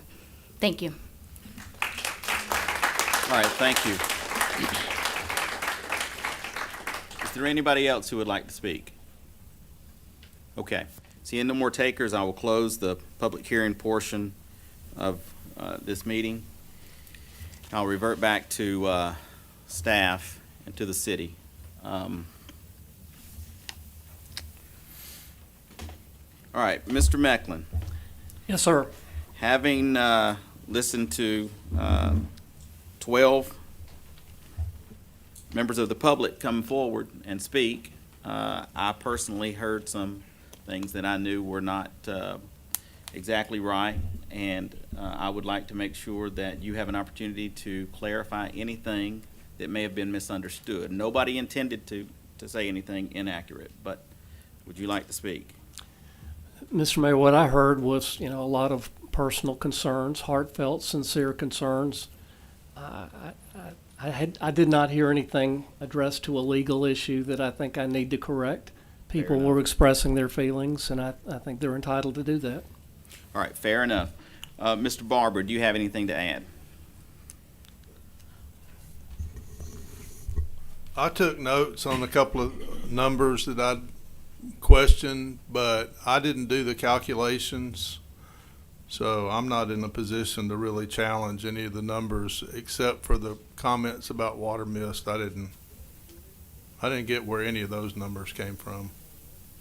Those were some of those that actually I thought we had discussed in staff at staff meetings earlier in this process, especially with regard to density and house square foot size. I live in Mirror Lake, and I live in South Harbor, and I paid very close attention to what the average square foot was from my staff report very early on.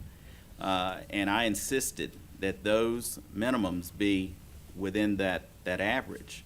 Minimums, not maximums, minimums, because that was important to me. So the numbers that were cited earlier didn't feel like the numbers that I was aware of, and someone on staff may have that data, I don't know, with us. Oh, Mr. Young has it. So, but I was very concerned about that right from the beginning, sir, just like you. I mean, this is near and dear to me. I live out there. This stuff matters. I mean, all of this stuff matters. But one thing I know for sure is that in 1998 and 1997, and when some of these great people came to this community, there was no misunderstanding that all of that land was going to be developed. All of it was going to be homes. And you're right. There were times when we thought there were going to be a middle school out there and a high school out there. And I regret that those things didn't happen. And we've had personal conversations about that. But one of the reasons it didn't happen is because the economy collapsed. The housing market collapsed, and this stuff didn't get built. And that's just part of what happened over there.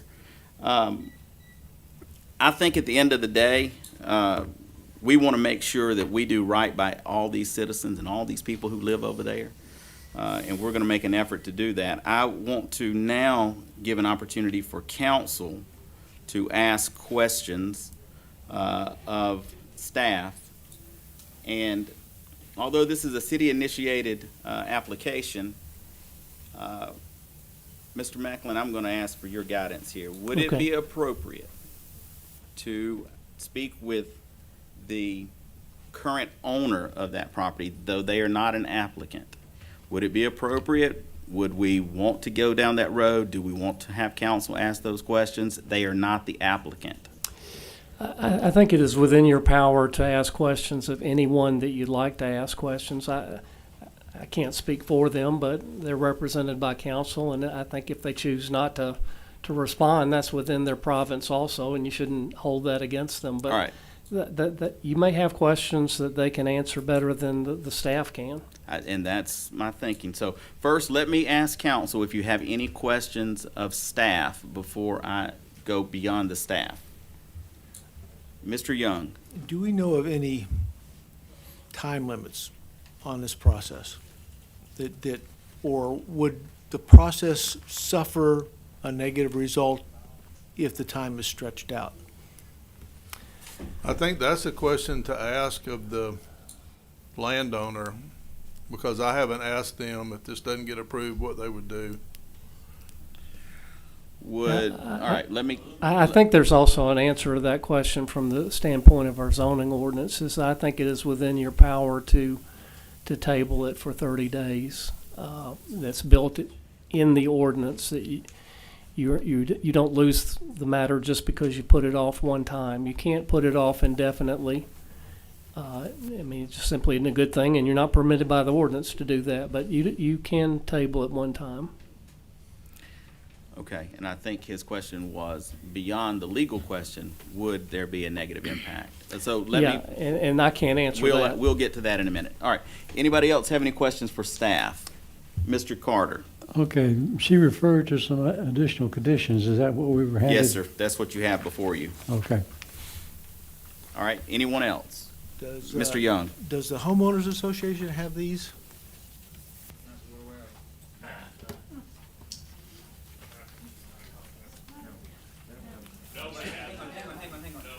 Hold.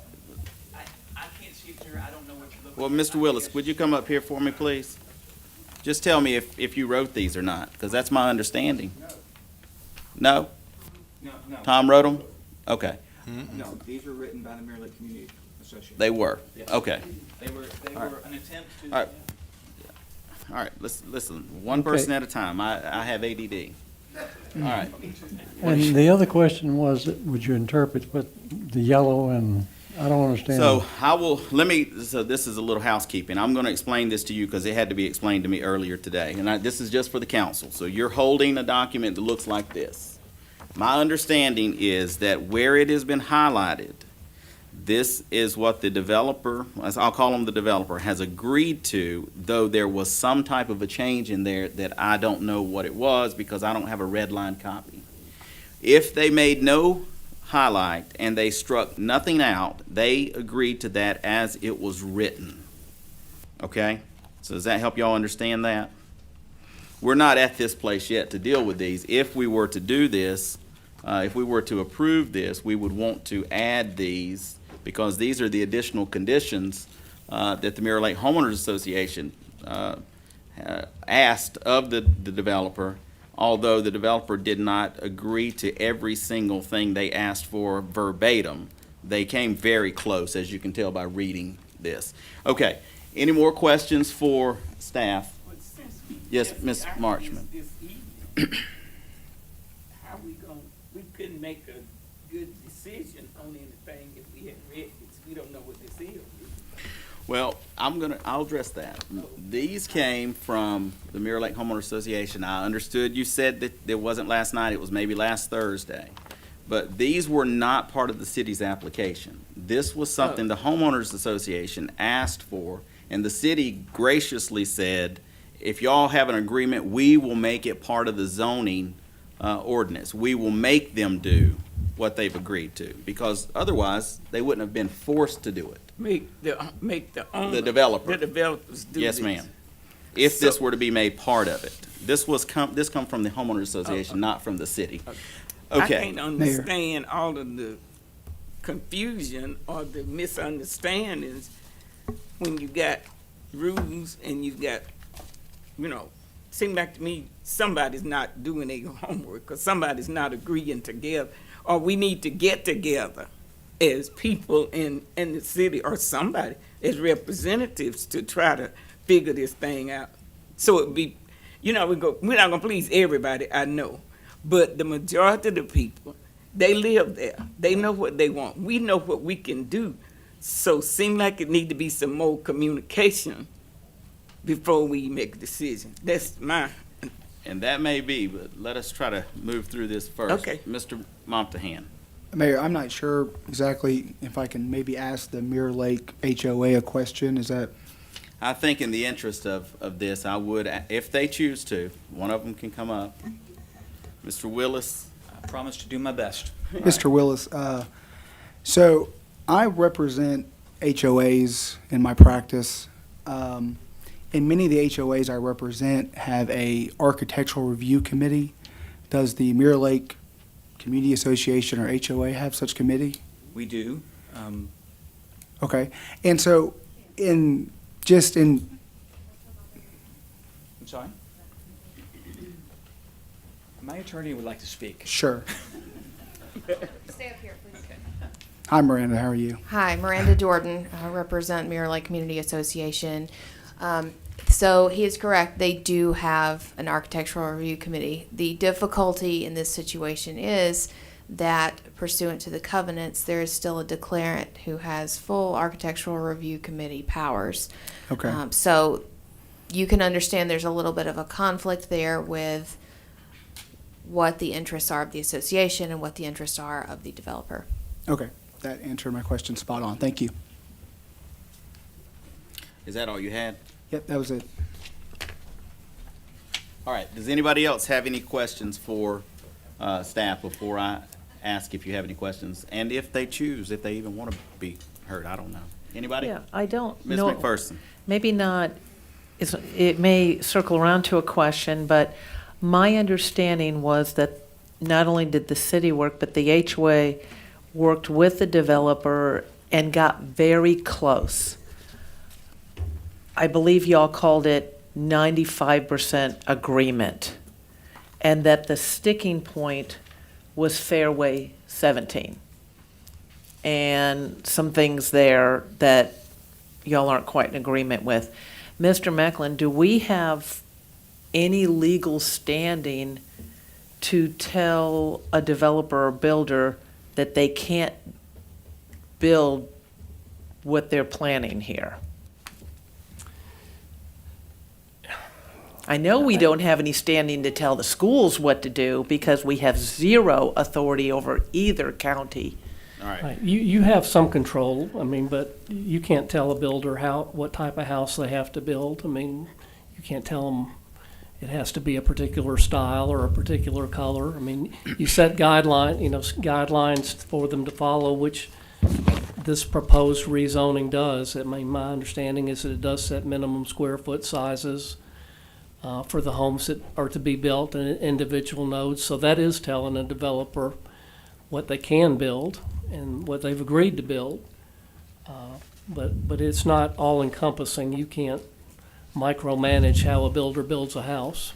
Right, so around the rest of the community, when you're not in a planned unit development, you're just building a house, you have to abide by all the ordinances that the city has. Right, correct. In this case, they set up their own when they developed it. But it's old, but as the mayor said, it was the expectation that it would all get built out at some time. Sure. What troubles me is sometimes getting last-minute information that I feel like we haven't had a chance to digest. That bothers me because I like to review everything before we end up in here. But I know y'all spent a lot. I felt really good about the 95%.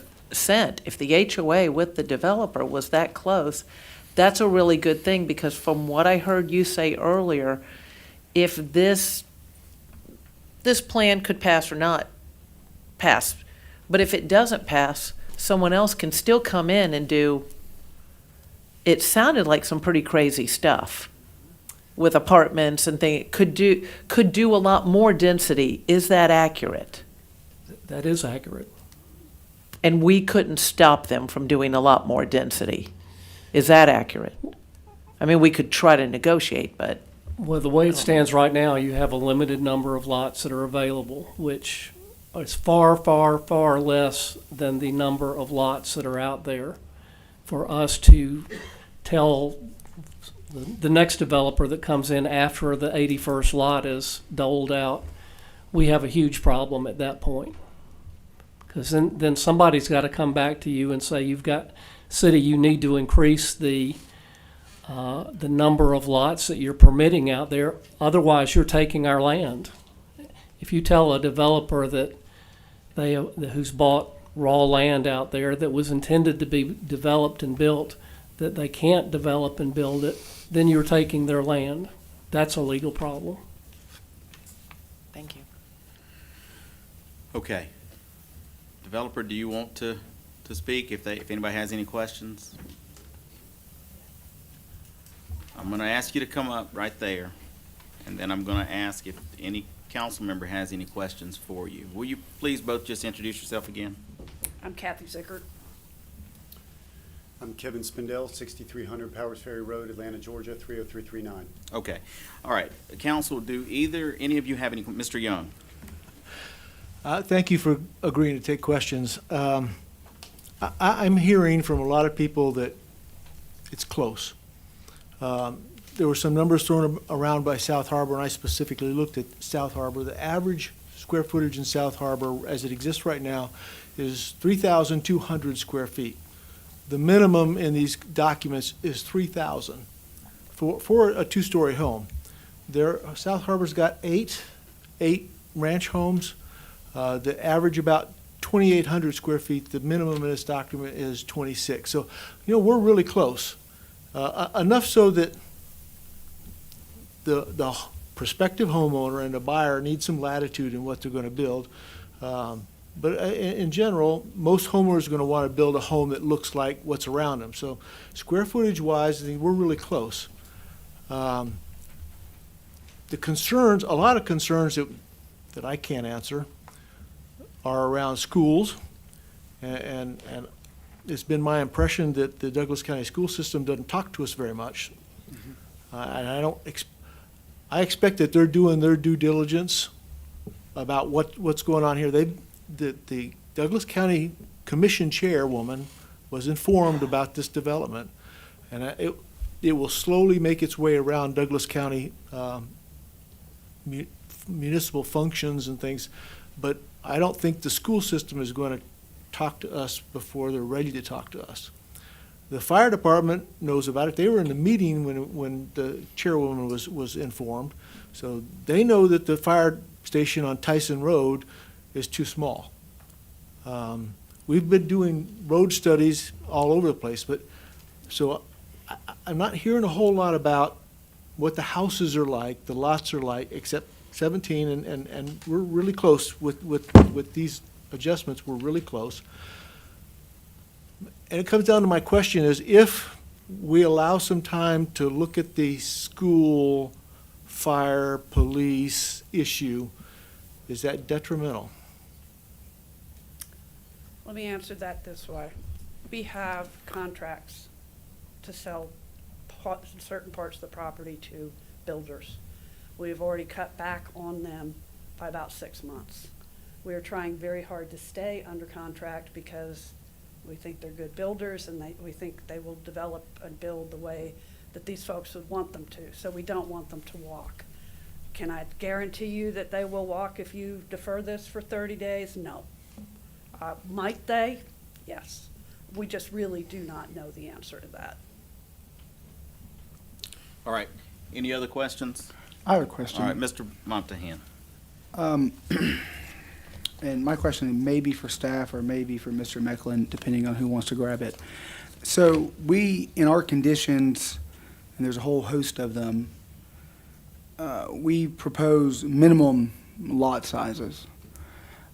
Would it be feasible, and I feel like I've seen this in other jurisdictions, to propose average, not minimum lot sizes, but minimum building or sizes, home sizes? And I think I've seen this in other jurisdictions. Would it be possible to propose instead an average home size per node or pod or however you want to describe it?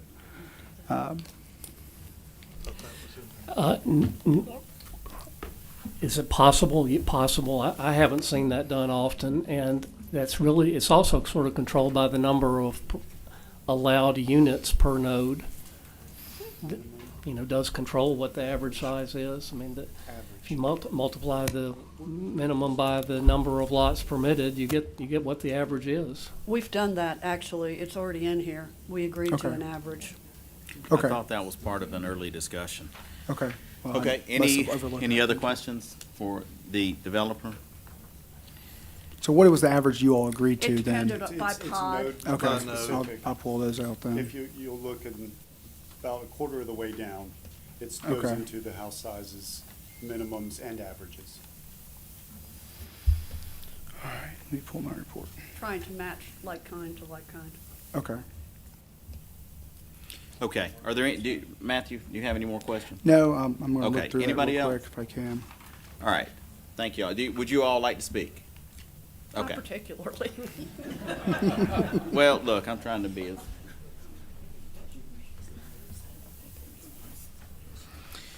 All right, folks, I appreciate everyone coming in today, and you've really raised a lot of very valid points. I mean, the reality is there are some things that are just, as Winston Churchill would say, truths that are not going to leave this room unchanged. The fact is, all of that land out there was always intended to be built. Every soul who has contacted me, not one person said to me, don't let anything else happen out here. Everybody said, make sure that you get this thing comparable to what's out there and don't hurt our property values. And that is what I have felt like we have done here. They have laid out for us a scenario where it reminds me of the TAD we talked about earlier today. I mean, if we don't get the school's cooperation on TAD 1, I don't know how many of you were here in the room, that deal is useless. And what we lose there is the ability to influence or in some ways guide what gets developed. I don't want to see us do that. That being said, though, I suspect that 30 days might not kill everybody. I don't know.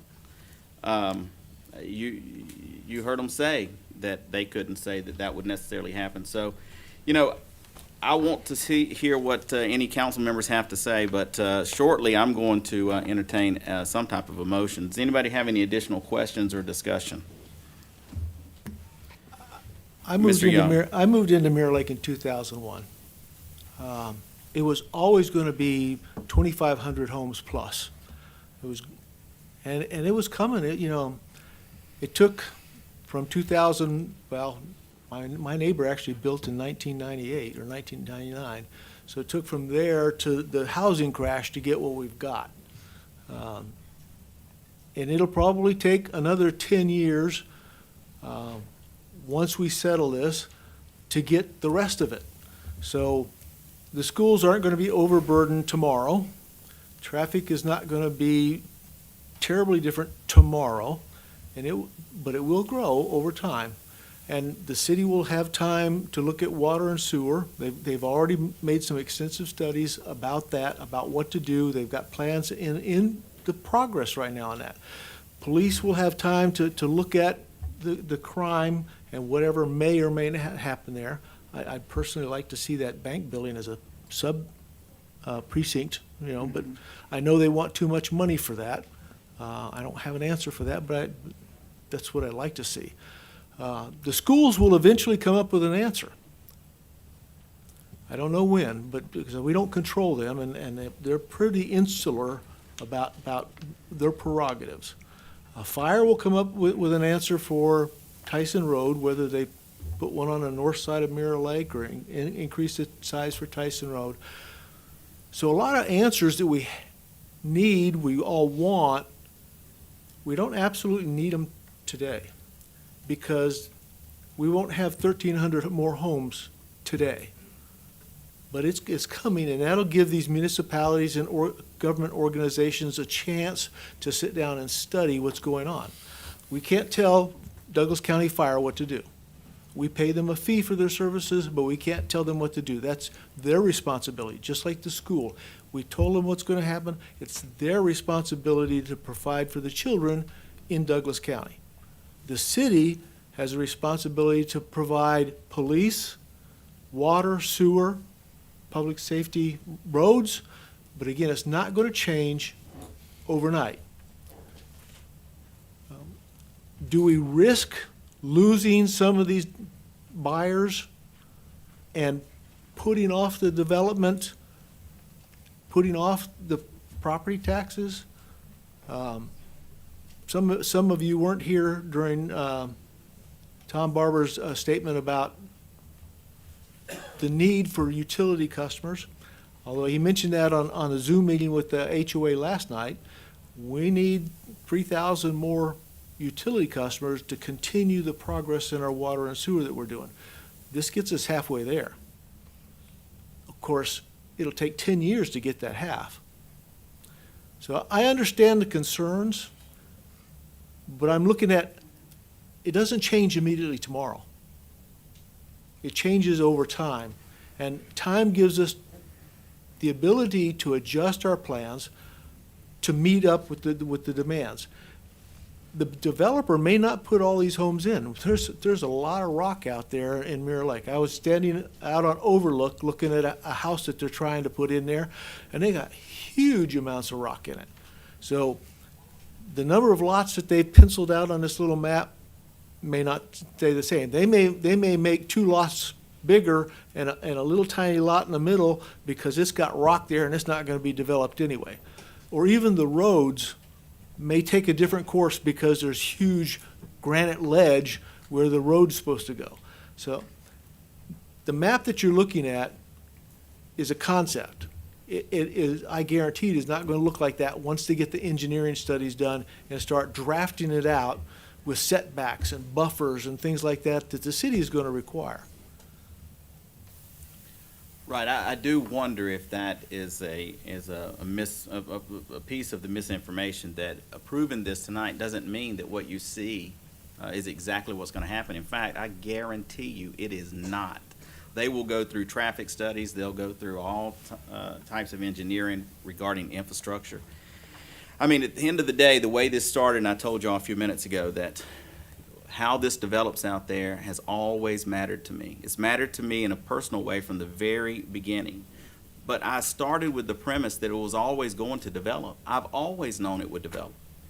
And when I was first briefed on this some time back, and it looked like they were going to put them under contract and sell them off, I started looking at what would be required, and that's when it was brought to my attention that they were approved under a planned unit development, which gives them a lot of latitude to do their own thing, and we just weren't going to have enough control. We just weren't going to have enough of a way to make sure that we had larger lot sizes, that we were able to have sufficient square footage in these homes. And so this is how we ended up doing this. This is why we're doing it instead of them. Because if they sell this off, they got 6, 7, 8, as many as 11 different builders that we have to come in here and do this with. What we were able to get out of it, I want you all to know, what we got out of it that did not exist before was we got 2 additional amenities that were over and above what the amenities that are already out there in the community are. And yes, the HOA would have to agree to maintain those, but the developer would pay for them and put them in. We established minimum house square footage and average house square footage for each pod. I mean, that's a big get out of that when we didn't have it before. We have minimum lot square footage and lot widths for all of the pods. This is all in agreement that we got out of a good faith negotiation. We established improved architectural controls for all pods, exterior facade materials, roof materials, chimneys, and dormers. And you just heard the HOA tell you clearly that the person who decides this is sitting right over there. They are the actual architectural review committee themselves. They make the decisions. So you want to put it back on them? They build what they want to. Establishes driveway widths, roof overhang requirements, front and rear and side setback requirements. The major goal here was to establish the measures necessary to maintain the original integrity of the overall Mirror Lake development. That's the premise that we started this thing from. That's why we're here doing it instead of them.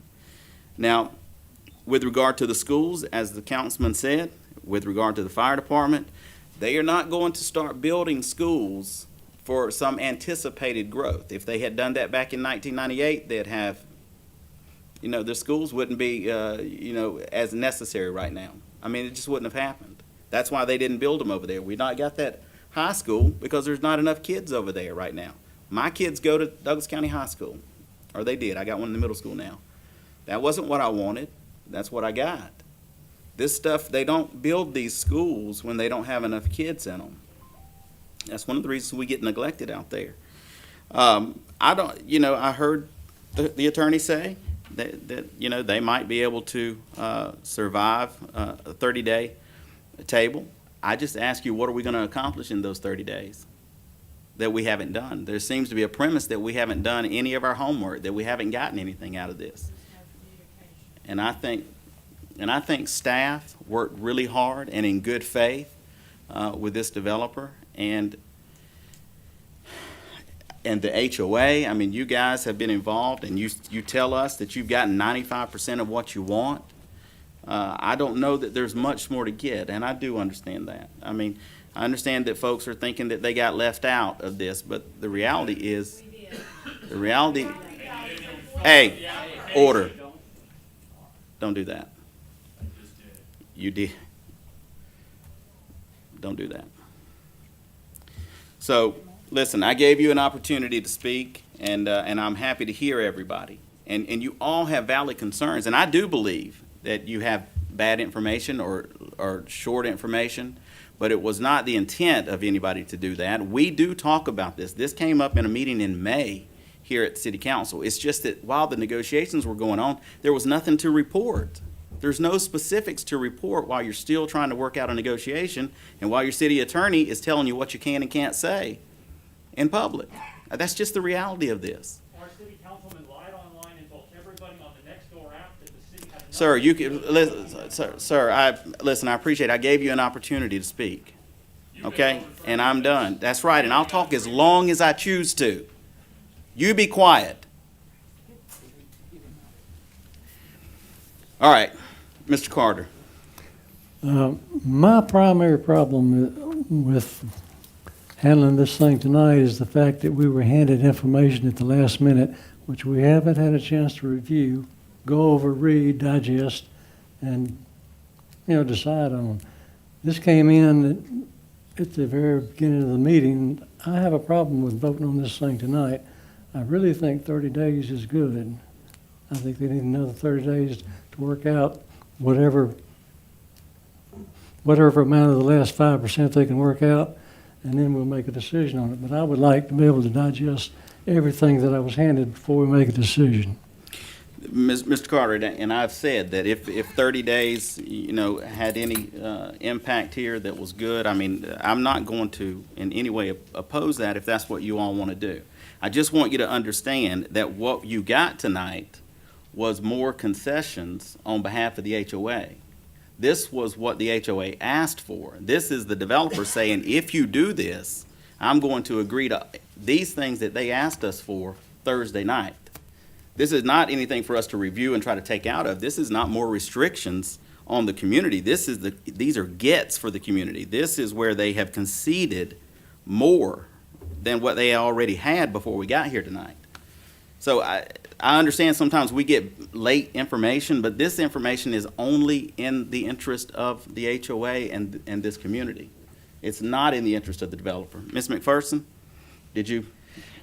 Yeah, and I'm not against tabling in general or putting something off. If you think you're going to make progress, and it's not just that, I'm concerned, I don't like to gamble. Okay, and when somebody tells me they've got 95% of what they want, I'm very concerned that if this falls through, that we could end up with something that's 60% of what people want or less. That's what concerns me, because otherwise, I don't have a big deal with 30 days, but it might be a big deal for people that walk out on this. That's my biggest concern, because the 95 I felt good about. If we could get more, get more through the HOA, that's great. And I know y'all worked hard on this. It wasn't me. Y'all were in the trenches trying to battle this stuff out too, and work with the developer, and the developer, gave some. So I don't want to drag out what I have to say. That's my concern. I'm not against 30 days in general. I'm concerned that what could happen and that we make no more progress after all the time they've spent negotiating already. All right. Does anybody else have anything to add? Nobody? No, ma'am. That's not part of the protocol. I appreciate that. But, Mr. Young, would you? I would like to make a motion. All right, go ahead. I move to approve the alteration of rezoning application with conditions. Those conditions are that is to be submitted and approved with 1 year of the alteration to the PUD plan approval, a preliminary plat application in accordance with the requirements and depicting the following should be reviewed and approved by the Planning and Zoning Commission and City Council, containing proposed building footprint and density in each proposed node to be included in the planned development, single-family, multifamily, etc. Public improvements plan showing connections to existing cart paths, sidewalks, etc. That a section of Mirror Lake Parkway is to be dedicated to the city at the dam for Lake Valdemar, which people know as Mirror Lake. That particular section is still owned by the HOA. The maximum number of single-family units will be 2,522.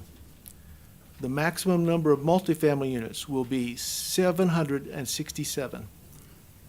The zoning book, phasing plan, homeowners association covenants, and utility plan will be submitted for approval with the final plat.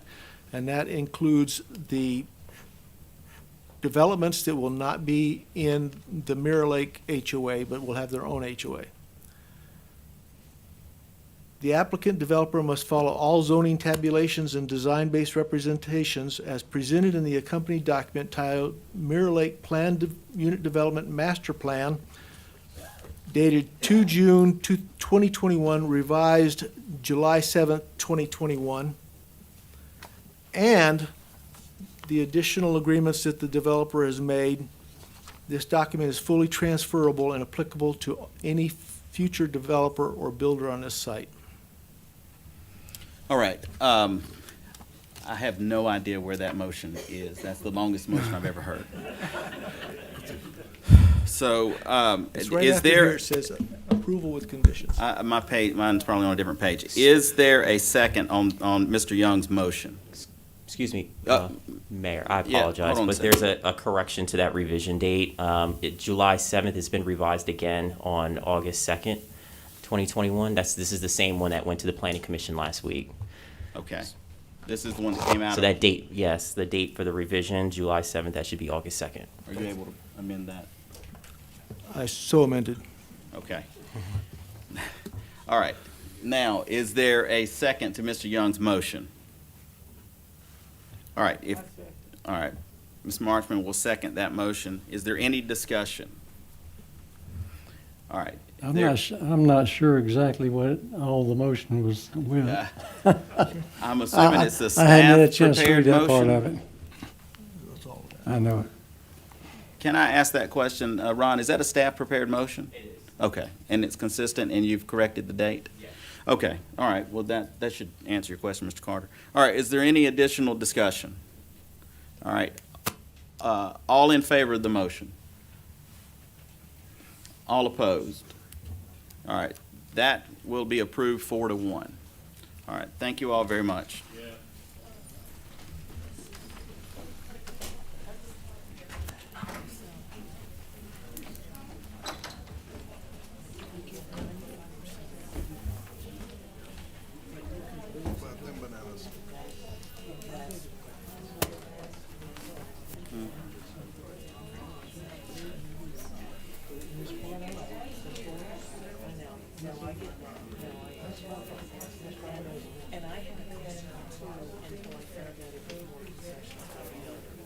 All right, folks, we're going to give everybody an opportunity to get out. We'll continue on the meeting in just a moment.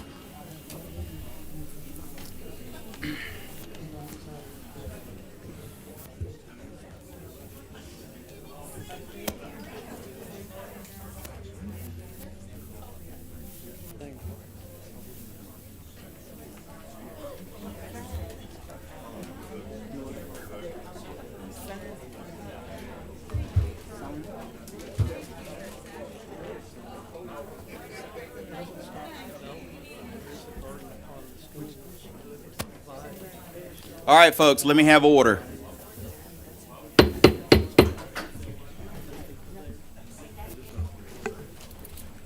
Let's go ahead and close the doors. Lieutenant.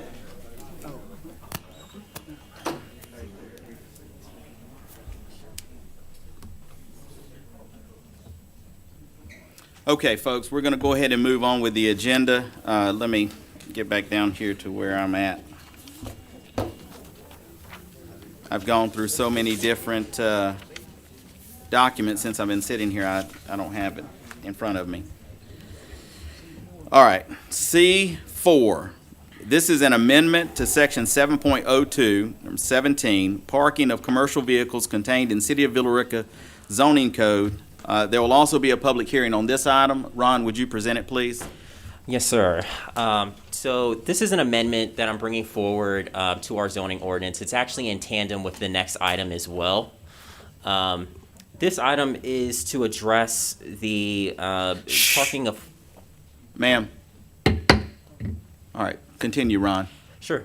This ordinance change is to address the parking of commercial vehicles throughout our city and industrial and commercial locations, but really anywhere this could be applied. We notice in our ordinance that we did not have any sections that would specifically talk about noise, dust, glare, and other potential impacts to quality of life that trucks may give or produce, I should say.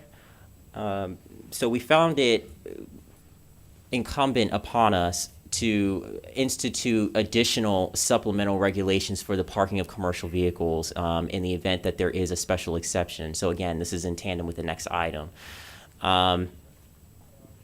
So as a part of that, and just briefly, I'll go over the three. So truck parking would be limited as far as time is concerned. So a truck cannot be parked on a property for more than 48 hours at a time.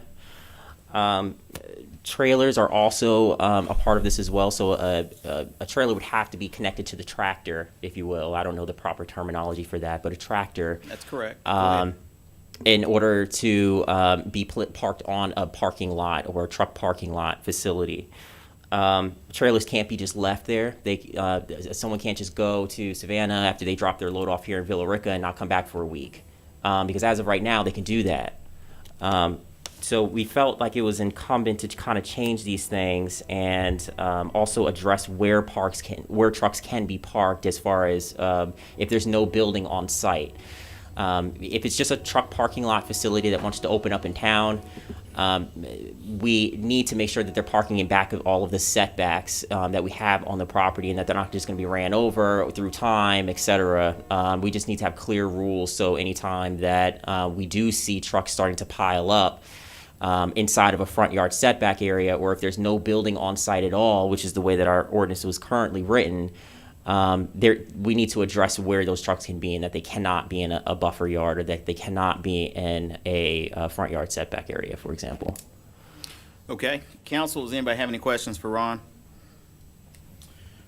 All right. If there are no questions, I'll consider a motion. Is there a public hearing? Oh, sorry. Listen, give me just a moment. I thought everybody left. So I have to do a public hearing. Is there anyone here who would like to speak for or against this item? Joel, you're saying no. You don't know who's here. All right. Seeing none, I'll close the public hearing and I will revert back to council. Is there any questions for staff? All right. Hearing no questions, I'll consider a motion. I move to approve the proposed amendment to section 7. Hold on. This meeting should have been over by now. Section 7.02, parentheses 17 of the City of Villa Rica zoning ordinance as attached hereto. Okay. Did you finish? Yeah. Okay. I have a motion. Do I have a second? Second.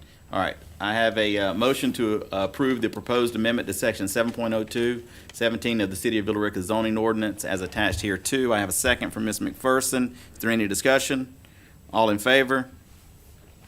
That's unanimous. Ron, let's move on. Amendment to table 4.3, permitted uses table contained in City of Villa Rica zoning code. There'll also be a public hearing on this item.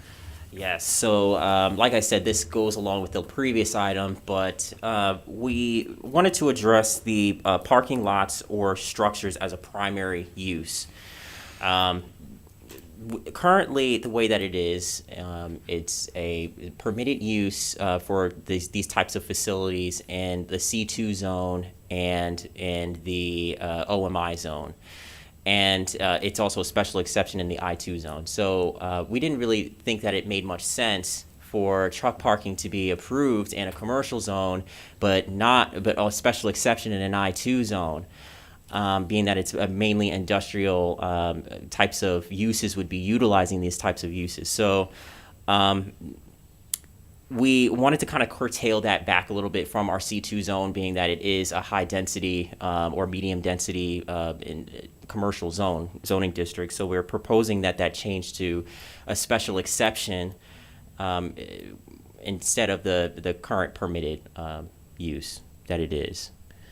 So I just wanted to ensure that everyone understood that also that this is a parking lots and structures are completely different than a truck stop. A truck stop has gas, they might have other types of retail uses and things like that. A parking lot is exactly that. It's just a parking lot for vehicles and no other activity that is associated with that, being that it is considered a primary use in that zoning district, or in that definition.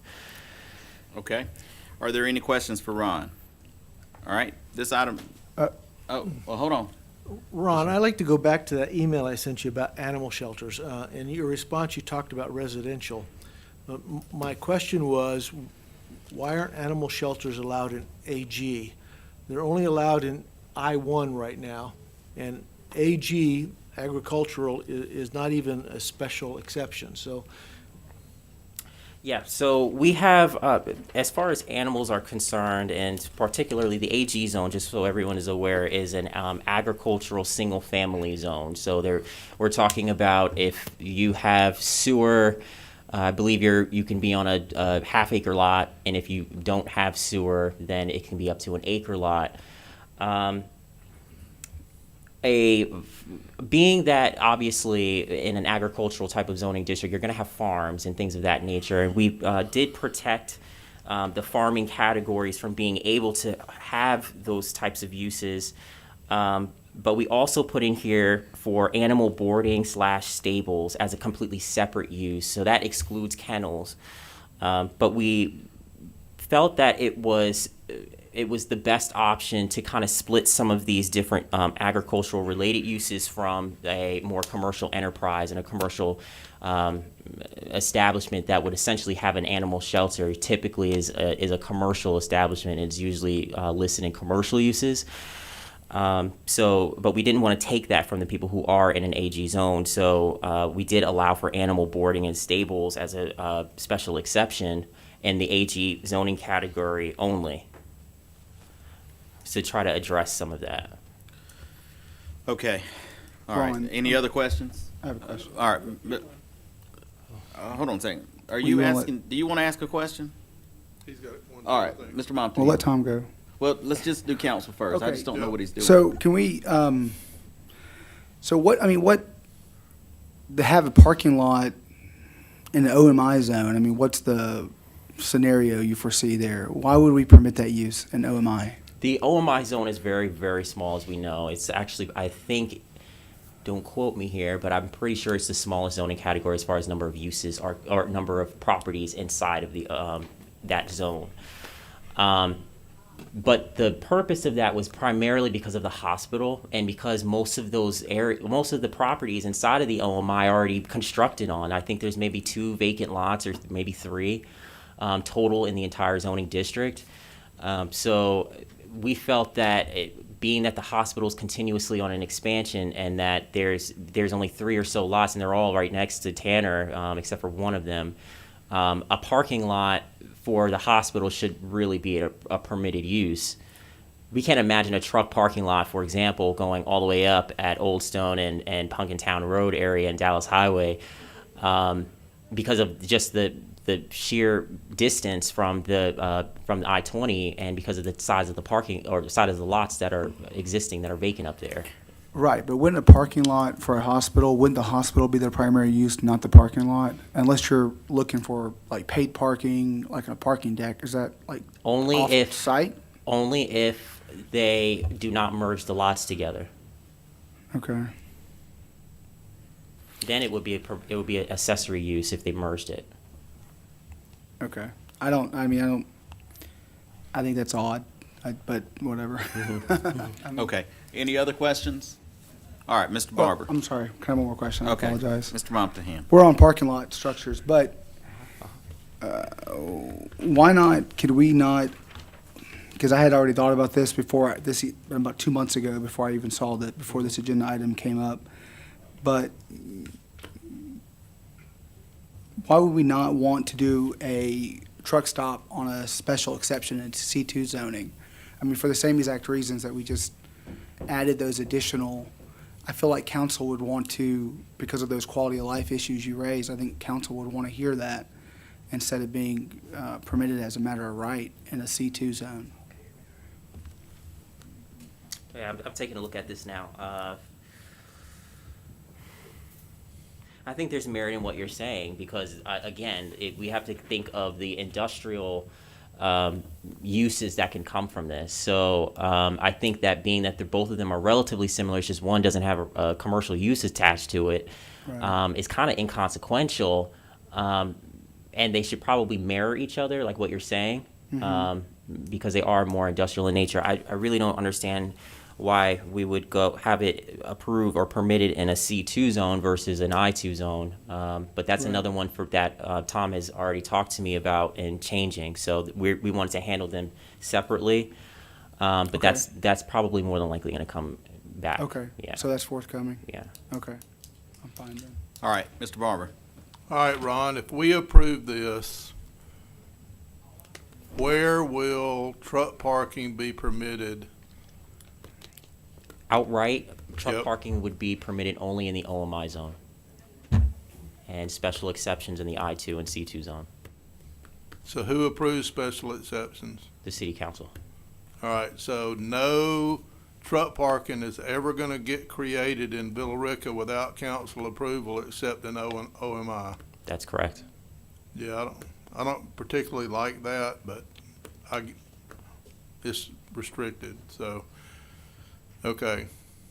And we're gonna come back and we're gonna bring something to address Councilman's issue there, because I think that's a good point. Well, as an urban planner also, really quickly before we move on, these uses, I have experience in large cities, and this is my smallest community that I've ever been in. And it's a really interesting parallel between a large city and a rural area like this when it comes to these types of uses. They're not necessarily uses that you want to invite into your community, so having them as permitted outright can become problematic in the future, and it can continue to spread throughout a zoning district. We see this a lot in major cities. Have anyone ever heard of Edison Parking before? There's a major parking company in major cities all around the United States, and they own very lucrative property in the center of downtowns. And cities have been trying desperately to turn those parking lots, which are getting very little tax revenue, into something that is more usable, say a skyscraper or something else. The parallel here is in Villa Rica, we're seeing it from a different angle. We're seeing it from truck parking lots and things of that nature that are trying to come into the community and run their establishments. But what we're seeing is we're getting multiple requests. I can't tell you how many requests I've gotten in a month for truck parking. And actually we've received 2 applications already. So, it's really careful. You really don't want these uses at all to be permitted outright. You really want a second step of some form for them to come to. So, and we have that set up as special exceptions in this ordinance. That's why we need to do this tonight. Yeah. No, I mean, you made the comment those that applications are pre the change. Yeah. Yes. You made the comment that you didn't particularly like it, but I do. So. Like what? The restrictiveness of the truck parking and having to come before the council except in OMI. No, I like it. It's the Yes. OMI part I don't like. Oh, okay. Well, that's what you said. So I don't like that either. Yeah, we'll talk about that. We'll deal with that Okay. in I do September. like it. All right. Okay. But right now, you understand that what this is going to do, except for the 2 applications that we have, is it's going to prevent somebody from having the right to come in here and put in parking without your permission. And understand that the mayor and I disagreed on a parcel that's not even in the city that wanted to do this. I went to Carroll County P&Z and opposed it.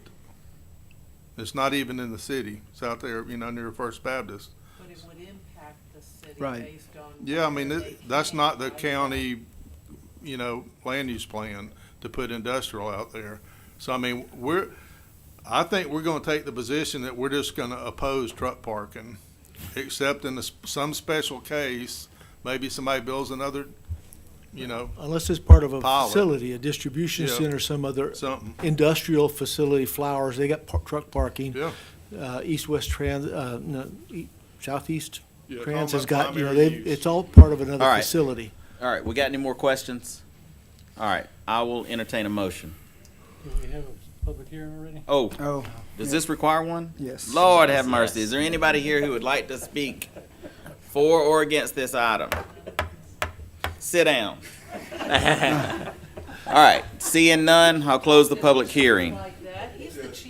Is there any, I will entertain a motion. Okay, I'll move to approve the proposed amendment to section table 4.3 of the City of Villa Rica zoning ordinance as attached here too. I have no clue what the 1515 means. Is that a typo, Ron? That's my printing code, so when I typed it in, it clearly typed it in twice, so I apologize. Seconded. All right, we'll exclude the 1515. So if you All want right, to print I on have a Ron's motion to time, approve the proposed 1515. amendment to section table 4.3 of the City of Villa Rica zoning ordinance. I ain't never heard that one. What in the world? You better get control. Let's get some order in here. That table right there? So there is a precedent being set. This meeting and last meeting, at 8:30, we need to go home. And y'all know at 8:30 I'm At 8:30, done. we start losing it. Y'all know it. We All did right. last time. I've got a motion to approve the proposed amendment to section table 4.3 of the City of Villa Rica zoning ordinance as attached here too. I have a second from Mr. Young. Any discussion? All in favor? That's unanimous. All right, let's move on. Thank You know, my alarm went off while ago. I was supposed to quit then. And listen, I agree with that. I agree with that. All right, let's, okay, so the next item, it is D1, library after-hours meeting room use and fee schedule. We have tabled that to 9/21/2021. Go home. Then E1, resolution of support for changes to state highway system and acceptance of 2 roadways. We have tabled that to 9/21/21. We will now hear from the Finance Director, Jennifer Hallman, for a quick financial update. You could have already been there while I was talking. Okay, that's good, thank you. I might have to move this item to the top of the agenda next time. I hear about this almost every day, so by this time, I'm nearly blind. All right, go ahead. Good evening. We will start off with cash. You can see that we have, we operate with a pooled cash. So at the end of June of this year, we had almost $26 million in total pooled cash, with about just under $10 million being general fund, 3.6 being water and sewer. The new item that you'll see listed here is the 2021 Carroll Splost. You'll see that we've got $4.5 million from the bond issuance that we did with Carroll County. Here you'll see the growth or the lack thereof compared to last year in regards to building permits, water taps, and sewer taps. There was no permits issued in June of 2021. Sales tax, though, this is a revenue that, thank goodness, is recovering. Really never really took a hit during the pandemic, but we are still seeing an increase in this revenue source. For Carroll County, had 11.8% increase, and Douglas County had a 20.3% increase compared to the same time last year. Again, this is another revenue source that is definitely trending back in the right direction, the hotel motel tax. In total is about a 9% increase. You can see the first 2 quarters of the year, of our fiscal year, we had declines of 10% and 21%, but we've more than made up for that with April through May at 39% increase. In just the month of June, we had a 135% increase. Business activity for water and sewer, you see our total revenue at just under $7 million, with our expenses being around $6.6 million, with a net income of $314,000. The increase in total expenses from the prior year is just due to some additional engineering, filling some vacant positions, as well as some bad debt that was brought to y'all back in February. Solid waste is another business activity. You can see that we have a net loss right now of around $16,733. That did come down a little bit. I think last month we were reporting around $40,000 in the loss. So we're hoping that by year end we will at least break even. Self-funded insurance, as you know, we are self-funding, meaning that we are really paying ourselves, or we're paying it into a separate fund to pay for the administrative cost and the claims for our health care. We are seeing the first 2 quarters of the fiscal year, we were in the positive. We had some savings. However, the third quarter of the year, we did experience a loss. meaning that our expenses were greater than the contributions into the plan. However, as you know, because of the prior year's savings, we still have cash in the bank of around just under $700,000. I did look at July, and July is back to the positive. So according to our consultant, they say that within the 5-year plan, usually you have 1 year that's really going to be a bad year, and we suspect that this is the year we're going to be experiencing that. We do more than suspect, we Yes, hope. we know. All right, we hope. Go ahead. Yes, that is it.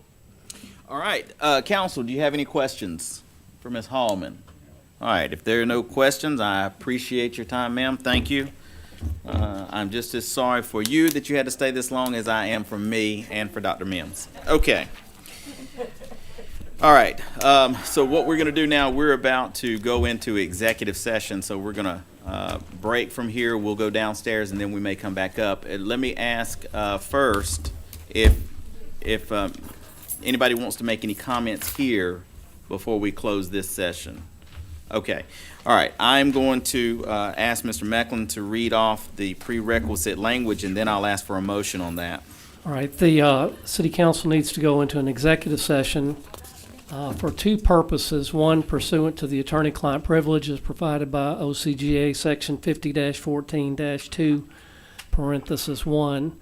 A meeting otherwise required to be open was closed to the public in order to consult and meet with legal counsel pertaining to settlement of claims.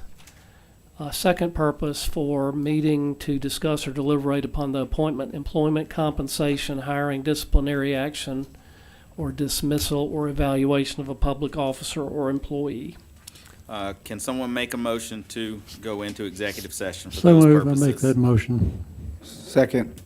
All right, I have a motion to go into executive session for the purposes stated by the city attorney. I have a second by Ms. Marchman. All in favor? All right, we're in executive session.